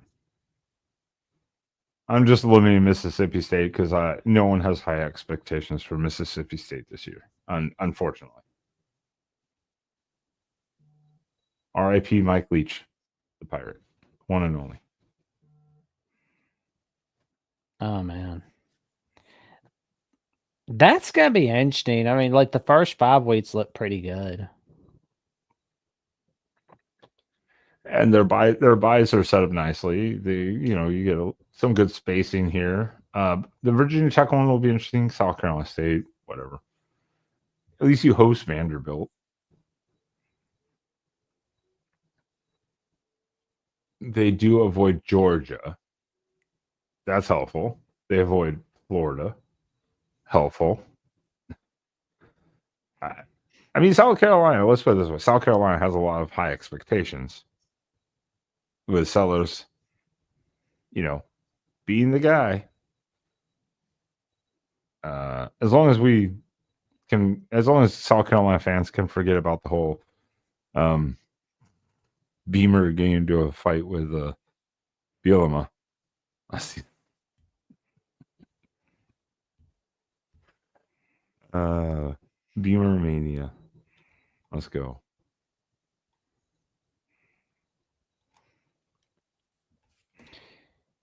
Oh man, like South Carolina, Alabama, that's gonna be a good one. They made Alabama their homecoming. That's the funny part. Yeah.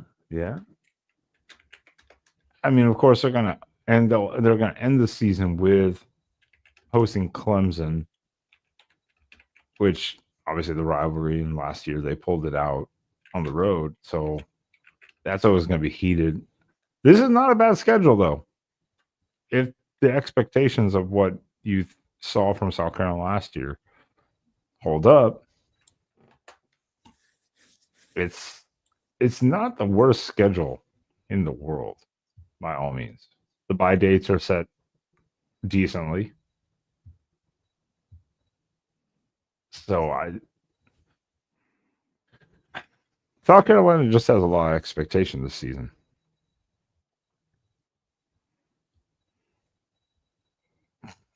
Clint. Salute to you, Beavers. There you go.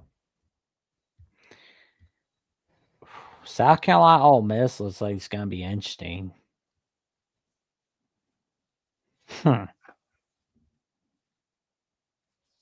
Is this the year South Carolina like officially could cement themselves as one of the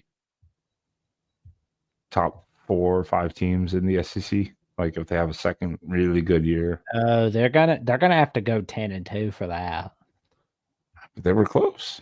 They were close. But no cigar. Yeah. Oh, well, They blew it against Bama, honestly. Which I mean, like we almost pissed it away them, but it's like, good God, like I don't know, like it honestly said more about us than it did about South Carolina. Well, that's fair. Oh, I got jokes up there. That's fair. Well, that's what I'm curious about with South Carolina is, was it really just them or other teams? Because like they blew out Texas A&M, but then Texas played Texas A&M later on, and the only point Texas A&M scored, if I'm not mistaken, was a pick 6. Yep. So, is that more South Carolina or more about Texas A&M? It's a good question. You know, that kind of.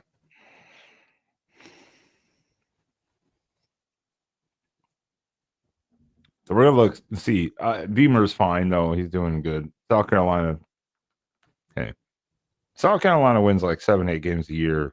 I think in general they're pretty happy as long as they're taking down a rival or something like that.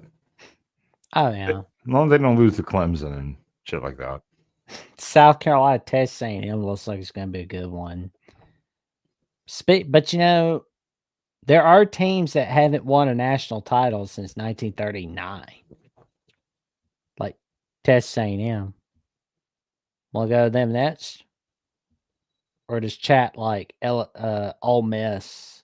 I feel like LSU. We already did. We just did LSU. Yeah, I was like, I don't know where my head's going tonight. I know. That's why I was like, we went out of order here, so I'm like, oh shit, who have we done? Let's just go Texas A&M. That'll clear this whole bottom row. Yeah. Oh, have we done Texas? Yes, we did. Oh my god, I literally can't remember. We went out of order. It wasn't supposed to be this way. Oh, that's why I'm here for help. Supposed to be this way. Oh my god, Texas A&M Notre Dame on NBC. Can we have Al Michaels call that game?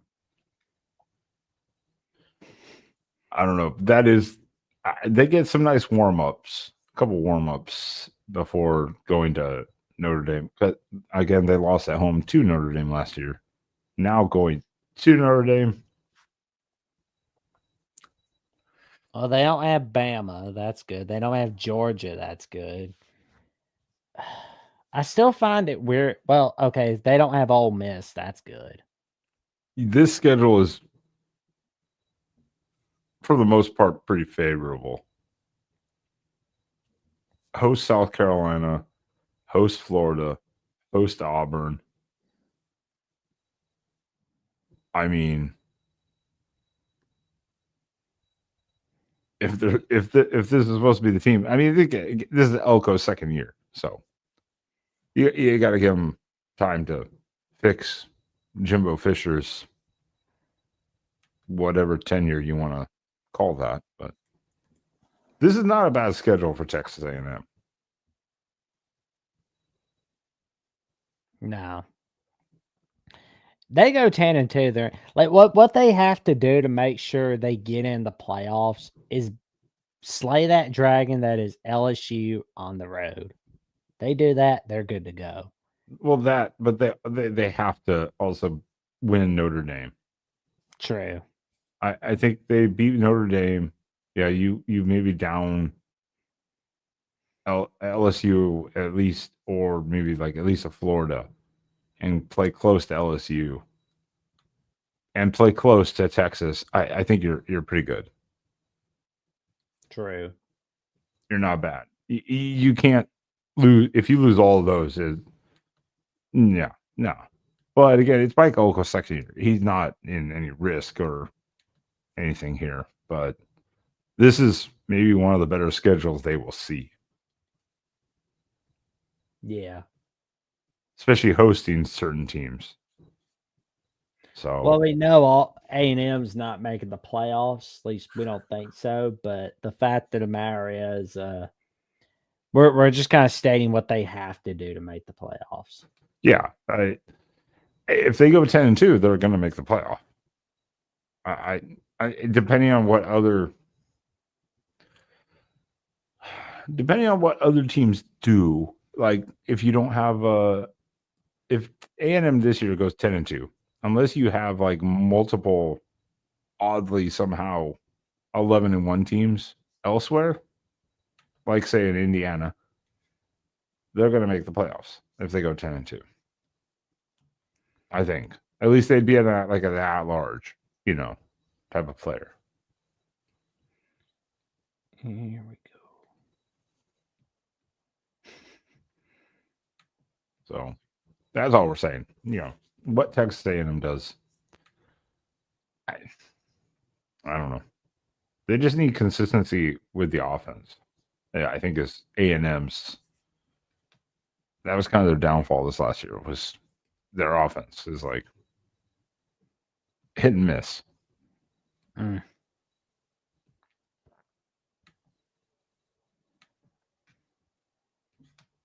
Remember, Mike Elko is a defensive guy, so I don't know. I don't know who the hell their offensive coordinator is. I don't know if they changed. I don't know anything about A&M, to be honest. And I live like an hour and 20 minutes from College Station. So, I don't know. But it's not a bad schedule. I mean, not a bad schedule. Several tough games, but it could be a lot worse. You could be playing Sam Houston. They avoid those juggernauts. So.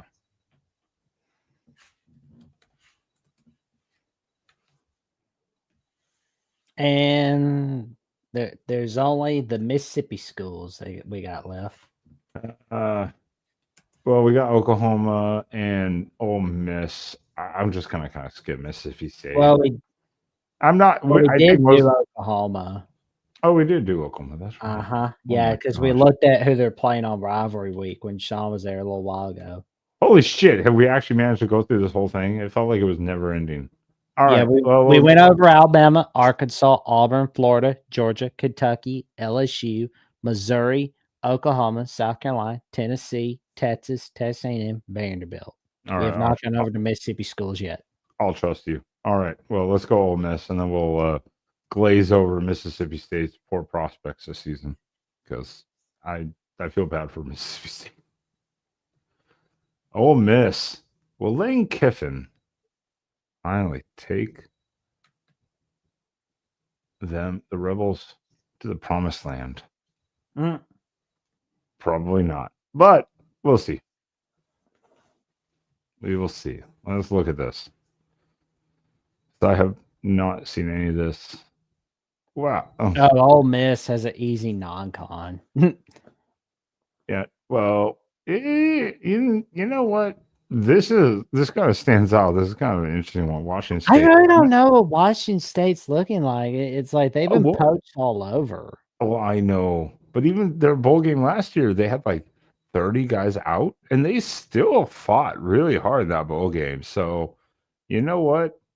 That was an interesting one. But Washington State going to Ole Miss, yeah, that should be a win for Ole Miss. But that's kind of an interesting one. I kind of just saw it and I'm like, oh. But Georgia State, that should be a win. Tulane should be a win. Obviously, the Citadel should be a win. Yeah. Ole Miss gonna have a good time getting revenge against Florida. If they can. Yeah, I was like, if they can.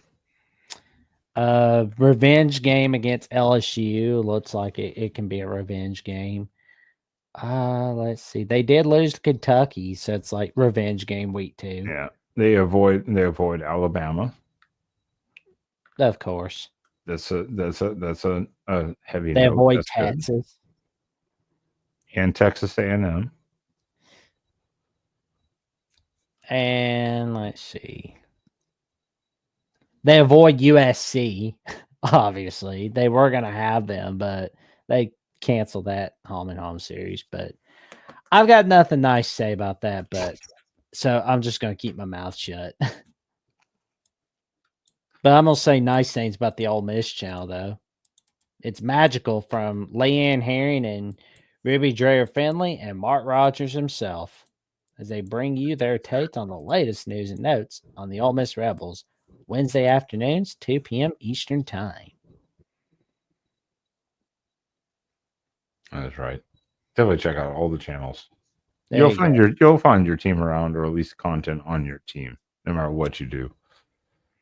And if you feel, and if there's not and if there's somebody that you feel is not contact, not a team that's not doesn't have a host yet that you notice, well, come on in and email either Mark Rogers at the Voice College Football or TJ Ronan or Chris Sadler. Better yet, email the Voice College Football itself. I'll put an email in the chat. There you go. This is the stretch. If you're Ole Miss, this is the stretch you have to worry about after your bye. Washington State, again, back-to-back road games at Georgia, at Oklahoma, then hosting South Carolina. That's not a nice, not a nice little stretch there. And then you got the Citadel just sitting there before hosting Florida. This is that stretch that will, I think, determine Ole Miss's season, especially the back-to-back road games. That's gonna be scary right there. But again, this has been consistent, at least with the SEC so far, and all the teams we looked at. Every team almost has a back-to-back road game. Yeah, they tried to make it somehow consistent, at least. So I think they're gonna put like Ole Miss, Mississippi State back on Thanksgiving. it should be the Egg Bowl. It should be. That's a tradition. Yep. It was a standalone game. It gave everyone something to watch.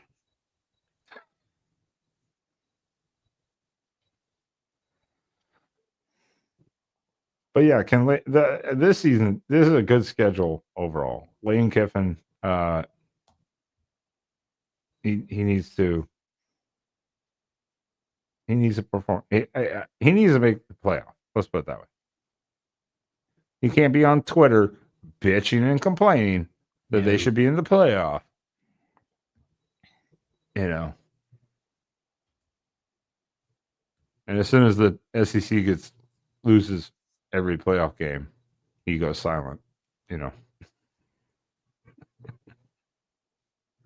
have that again. As funny as it is. Yep. Why are we talking about Fogo de Chao? What is the chat doing right now? Yeah. Don't know. I'm talking about Fogo de Chao. What?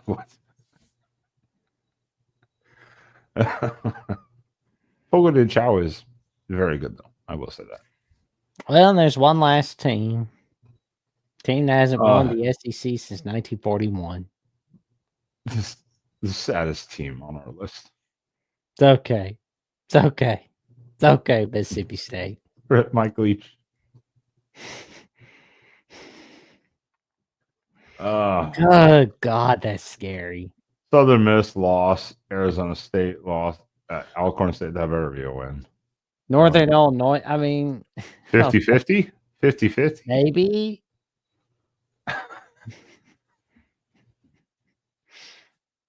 Tennessee lost. At A&M lost. At Florida lost. Texas, they don't have lost. Bama, so that, I guess that's a win. At Arkansas, 50-50. Maybe 50-50, maybe 40-60. Oh my God. Georgia lost. Missouri 40-60. Ole Miss 30. Mississippi 30 State's so bad. They don't even have anything on their Google News Oh my on the god. news section for Google. That's why I was like, dude. I was like, we can just skip Mississippi State. I just it's bad. It's so bad for Mississippi State. Jeff Levy's thinking to myself, why am I in Starkville, Mississippi? So bad. Jesus. After Mike Leach passing, ripped the Pirate, and they destroyed the entire philosophy of that team that had been built. It's been brutal. It's terrible. Absolutely brutal.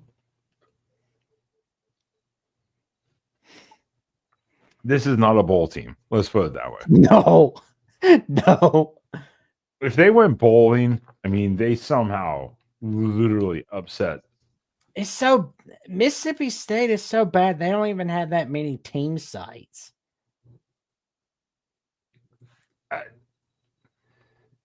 Well, when a team goes from being, at least a decent team and building to just a crapshoot, yeah, you obviously lose a ton of support.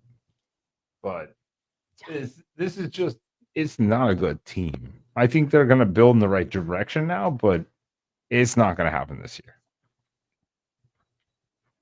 It's not going to happen. Sorry. It's just pitiful. You get some of the good teams, the better teams too. I mean, who do they avoid? They avoid Alabama. That's it. Vanderbilt. No, they got Texas A&M. Yeah, they got Texas. They avoid Vanderbilt. They don't. I don't think they have LSU. I want to. Oh, they do avoid LSU. Is that amazing that we're saying they avoid some of the good teams and we're saying Vanderbilt? I think maybe that's more of the surprising thing is that we're saying they avoid the good teams, including Vanderbilt.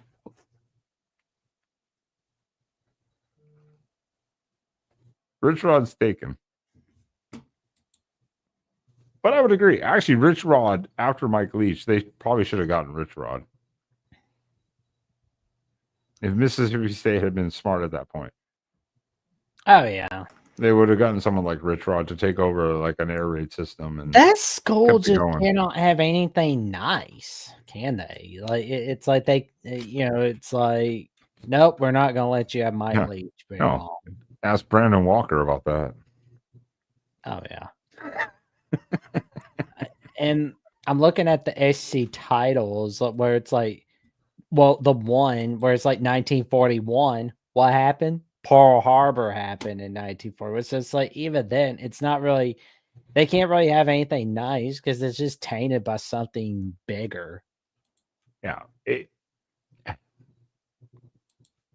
They're just in like reset mode. I don't think they get better this year. I just don't see it. I don't see them excelling too much more. But to get bowl eligible, let's see, beat Southern Miss. They're on the road at Southern Miss. Weirdly, so Southern Miss, Alcorn State. They have to beat Northern Illinois.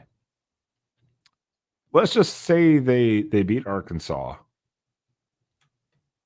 and they somehow pull off, like, say, an upset of Missouri.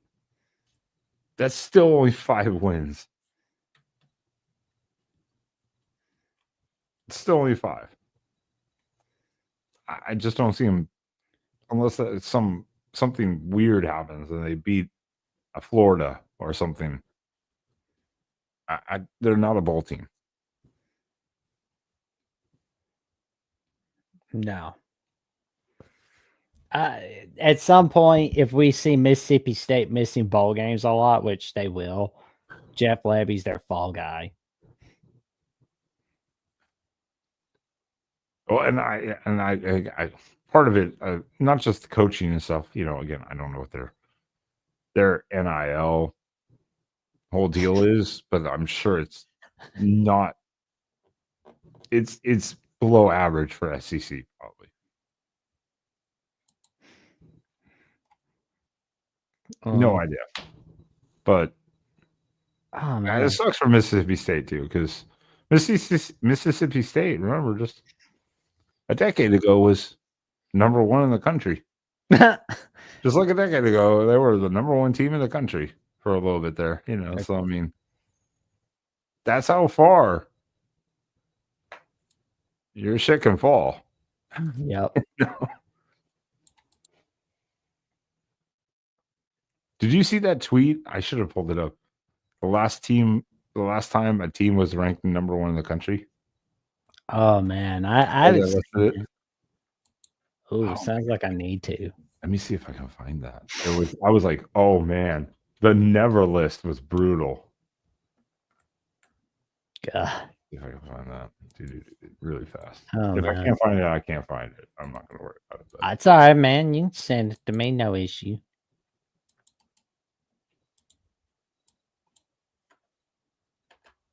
oh no, that's why it's under reply. Oh man, chat's talking about Steve Dace on the Michigan podcast and the Steve Dace show. I'm not gonna say anything. Oh, there it is. Got it. Got it. Let me see. Present. Let me stop that one. Let me present this one. And where are we?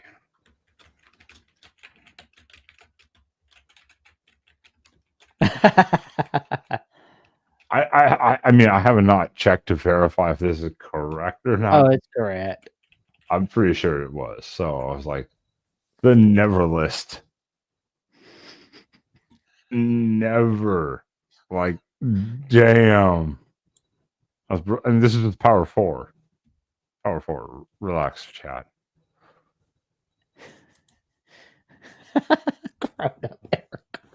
Like, damn. That was a brutal list. Oh man, chat. This one, don't look at the chat.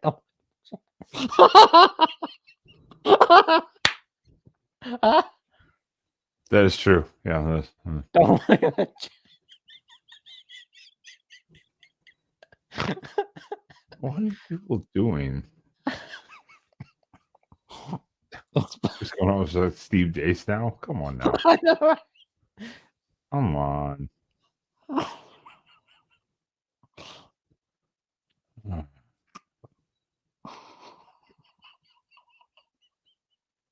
Yeah, Northwestern was ranked number one when they had Eric Persigian at head coach. Oh man, 1960 for Syracuse. That was when Ernie Davis was there in school at that time. You know what? I'd have to look at this again too, because I'm like, I see Kansas State was never ranked, but they have an asterisk next to their name. It looks like, but in 2013, were they number 2? Oh man, Oregon was 1 and they were 2, or they were 2 and we were 3, or something like that. I guess that's correct. Kansas State never actually was number 1. I see them over here on this little right here with this asterisk, which says, "Oh, okay." That's what it is. It's hard to read. It is hard to read. I just saw the asterisk. In 2012, Kansas State was ranked number 1 in the BCS, not the AP. The Baylor stomped a mud hole up their butt. And we lost by 3 points in overtime to Stanford. And so the real national title game was played again between Oregon and Kansas State, not Alabama and Notre Dame.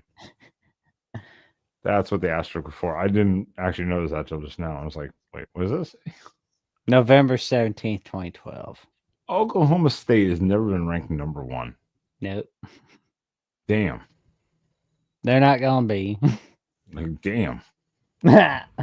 West Virginia was very close until a sort of infamous game happened.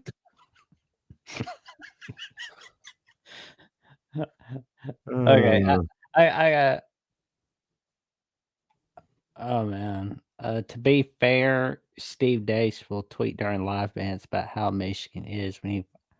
Oh, I need to keep an eye on that. He's usually pretty nice to Mark Rogers. He is a cool dude.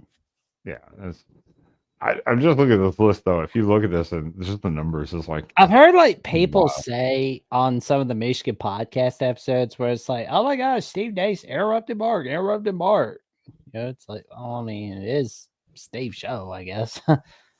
But Yeah, if it's your show, you can do whatever the hell you want. It's your show. Isn't that the whole point of having your own show, to have your opinion? Yeah. And takes on things? I mean, isn't that the whole point? Yeah. I just look at this list and I just laugh. It's so funny. So funny. 2024. Yikes. But yeah, I've never really met Dace. I'm curious to meet him. Well, Jackson, as the SEC guy, do you have any kind of final thoughts on the SEC schedule that we just kind of looked at? Well, I'm looking forward to discussing the Alabama schedule quite a lot for the future. That's going to be so much fun. Well, that's why I was happy you jumped on, because I'm like, hey, you're like the SEC guy. You literally just had two Big Ten people / Pac-12, former Pac-12, and the SEC. Oh,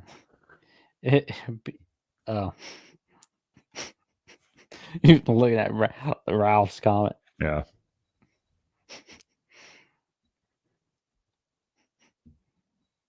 Yeah. I mean, if you're a fan of a team, you can kind of critique your team by all means, but Alabama. I know Steve gets a ton of crap about stuff, but I'm like, whatever. It's that'd be like you talking shit about Feinbaum. Fine, deserved. He can have his own opinions, though. Whatever. Oh man, I just like at this point, I just kind of like call in the Feinbaum show, and it's like I need to like go back and watch the show. Like after I get done videotaping my call to release on Twitter and Instagram, I need to just like go back and watch show after I'm done. Just see some of those crazy callers. Oh, yeah. I'm sorry. I believe Lincoln Riley was a 6-6 coach at USC this year. I know he beat two SEC teams, but he won six games. So Trojan fight. Let's reevaluate. Let's reevaluate before posting stuff. Thank you. So terrible. Like I mean, I'm gonna call it out when you want the. Well, that's your own university and booster fault, not Oregon's fault. Get out of here. Man, I'd probably call in on Steve Dace call-in show. Hell, I'll call in on any call-in show. I don't care what it is. I'd be like, come on in. I would, yeah. I mean, who cares? Get someone's opinion. Yeah. Whatever. It is what it is. Oh, football's so far away. How long is it, Jackson? I know you have the exact date, time, and hours and seconds. I know you do. It's on a counter somewhere. You have a timer. It was 170 days, but now it's like 165 days till week 1. Oh, week 0 is loaded this year too. I think. Oh, my mistake. It's 166 days till week 1. So week 1's Saturday. 164 days till week 1 Thursday. 159 days till week 0. All right, too many numbers. Shut up. Just stop. Yeah, week 0 is actually kind of loaded this year. We'll get into week Kansas 0, State, Iowa State. That's gonna be fun. Yeah. I mean, that's a good way to start it. I like that. There's some good ones this year. Like some years, week 0 is kind of like one game, and you're like, meh. I mean, everyone just wants to watch football, so who cares? We're going to watch it all. But this year actually has some pretty decent ones. So in but before we'll talk about what's coming up in a couple weeks, because we'll be off next week. We're doing the bye thing, especially the bi-weekly thing, especially as spring ball is really kicking into gear for a lot of people. But spring break rather, for a lot of schools are coming up. So some teams are starting practice, spring break, then they'll resume. Jackson, I think you've left something on the back stream. I think you have some business you want to take care of. Yeah. Hold on. I got in the let me find my script. He's ranting at the chat. That's the problem. Here we go. Well, for $99.99 a month, you can become a Voice College Football Bets YouTube member for the Voice College Football, and you can get the top expert picks from Steve Dace, Matt Zemek, Steve Merrill, and Mark Rogers himself. That's all for $99.99 a month. For $19.99 a month, you can become a Hall of Fame member for the Voice College Football with discounted merch. For $4.99 a month, you can become an All-American member, and in return, you can get VIP hangouts with Mark Rogers himself and priority replies to comments. For $2.99 a month, you can become an all-conference member, and you get member shout-outs, member-only polls, loyalty badges next to your name, and custom emojis to use in the comments and in the live chat. And the big one, $9.99 a month. You can become a Heisman member, and you can give out content requests of any kind, and you get a panel invite to CFB After Dark with Ben and Friends Sunday nights. You can give your take. And of course, there's the Voice College Football Ets account, where you can get top-notch discussion, debate, and analysis with no off-season. And you got shows like After Dark and Florida Gators Live and all that stuff. And top-notch post. And of course, there's the Voice College Football Instagram account. And you got the one shining moment. Like, for example, Tony Gonzalez bringing that Cal magic for not just Cal football, but Cal basketball. Julius Peppers, there we go. Antonio Gates bringing that magic. Charlie Ward bringing that Florida State magic. Jimmy Graham. Antoine Randall L. There we go. Vincent Action Jackson, who's now a coach these days. Julius Thomas.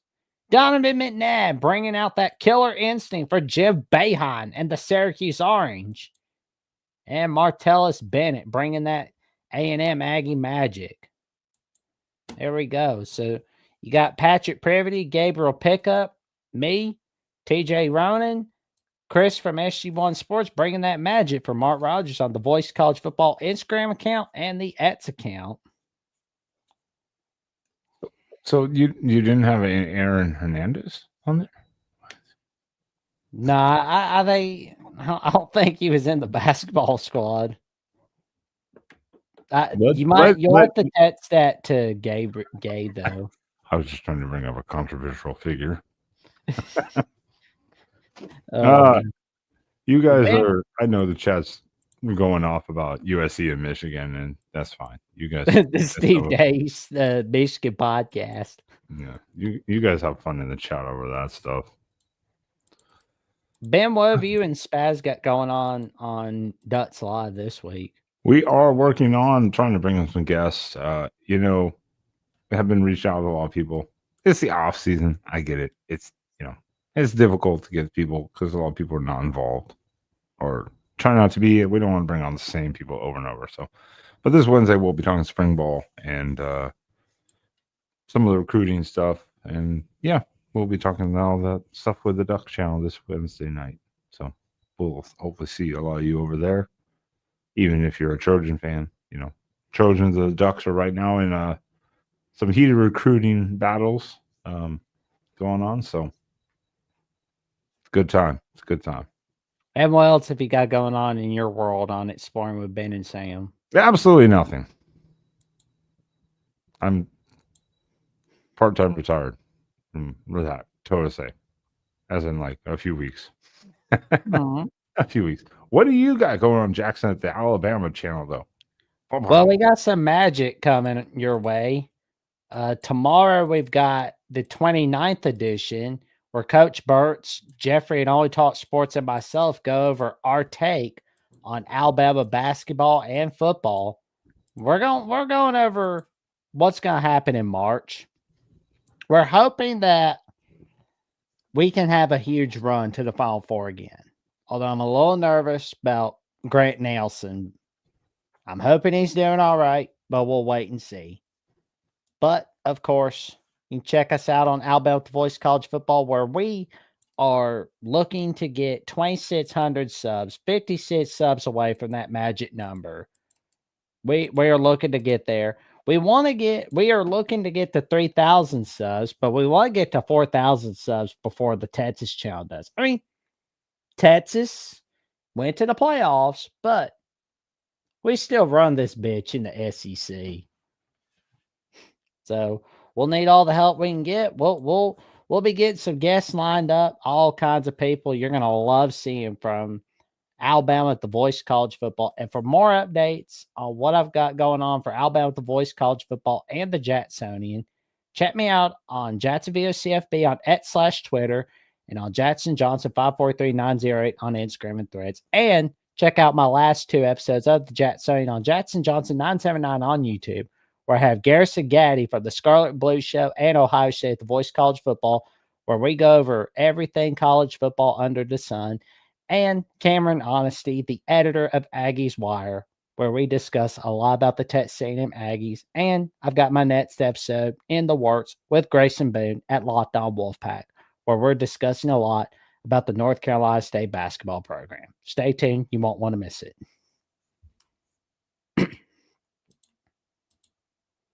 Damn right. There we go. Love it. There we go. And Looking this- to get the 1,000 subs on my personal channel. There you go. That's a huge number. It's a landmark. It's kind of that start. And Trojan Fight, this is exactly what we're going to be talking about on Wednesday a bit. We'll go into more detail on that because USC and Oregon are in a fight for a bunch of different players. So we will be talking recruiting news a little bit there. Screw it. I'll just get Mac Torres on maybe Wednesday. Talk recruiting. He's the recruiting guy. I try not to pay that much attention to recruiting, to be honest, until it comes down to the final wire, because you can lose your mind over looking at Twitter. Yeah, but it's always a good idea to have recruit videos out. No, 100% for sure. So it's an important thing. That's what builds programs. Oh, like JD PicKell. Yeah, exactly. That's like how he built the entire thing. I mean, look at him now. Oh man, that'd be cool. That'd be cool if one of us can bring him on each of our channels. That'd be cool. That'd be nice. I have been working on some other ones, but the off season, other people. I can't wait to see those guests. They're gonna be fun. Yeah, we'll see. And the video clips you'll have out, that'll be awesome. So, it is right now the 17th. We were on the 16th, so we'll be back in 2 weeks as the off season goes. The following week, I'll see about that because in 3 weeks we move. So I should be back online and fully set up and everything. But 2 weeks from now, we will be doing a little bit of kind of a mix, maybe spring ball and another conference preview. Ooh. A little bit of both, because spring ball will be kicking off a little more details will be coming out. So we can be talking a little more detail on practices and stuff like that. So, Jackson, do you have any final words about the SEC, about college football after dark, about the off season, about the crazy panel and Steve Dace and all that? I got nothing. Got nothing. You're like, no, you're all insane. Why are we still here? We're just waiting it out for football season. It's a long wait. It's a long wait. Well, I agree with Jackson. I have nothing more to see, but there are coaches, and we'll talk about those potential coaching hot seats and high expectations. But in the SEC especially, there are high expectations for certain coaches, and if they don't perform this year, they're gone. Hey, or they're at least on the hot seat going in 2026. So it's going to be fun to watch. All around the country, because I think this year you're going to see a lot more upheaval in coaching staffs. Well, then, with that being said, everyone in the chat, I appreciate you. We were going to keep this at 2 hours. We're at over 2 hours and 40 minutes. Oh, yeah. I have to be up in literally like 4 hours for it. So, fun. You're welcome, Frankie. Anytime. Fun. With that, there was a realization last week that because of the confusion, it was just me and Sean. We did not do a proper outro. Also, someone deleted the video, so I had to re-upload it. So with that final thing being said, Jackson, you want to give us our final out? Pop-Tart, play us out. See you guys in 2 weeks. I can't wait for the new ones. We gotta find the new gift for the Pop-Tart. I wonder if we can find one of those 2 Pop-Tarts going out the ref. Probably. Yeah. Pop-Tart's acting bad. He's got that 32nd degree Mason. I want the one that was like brought back to life. That's kinky.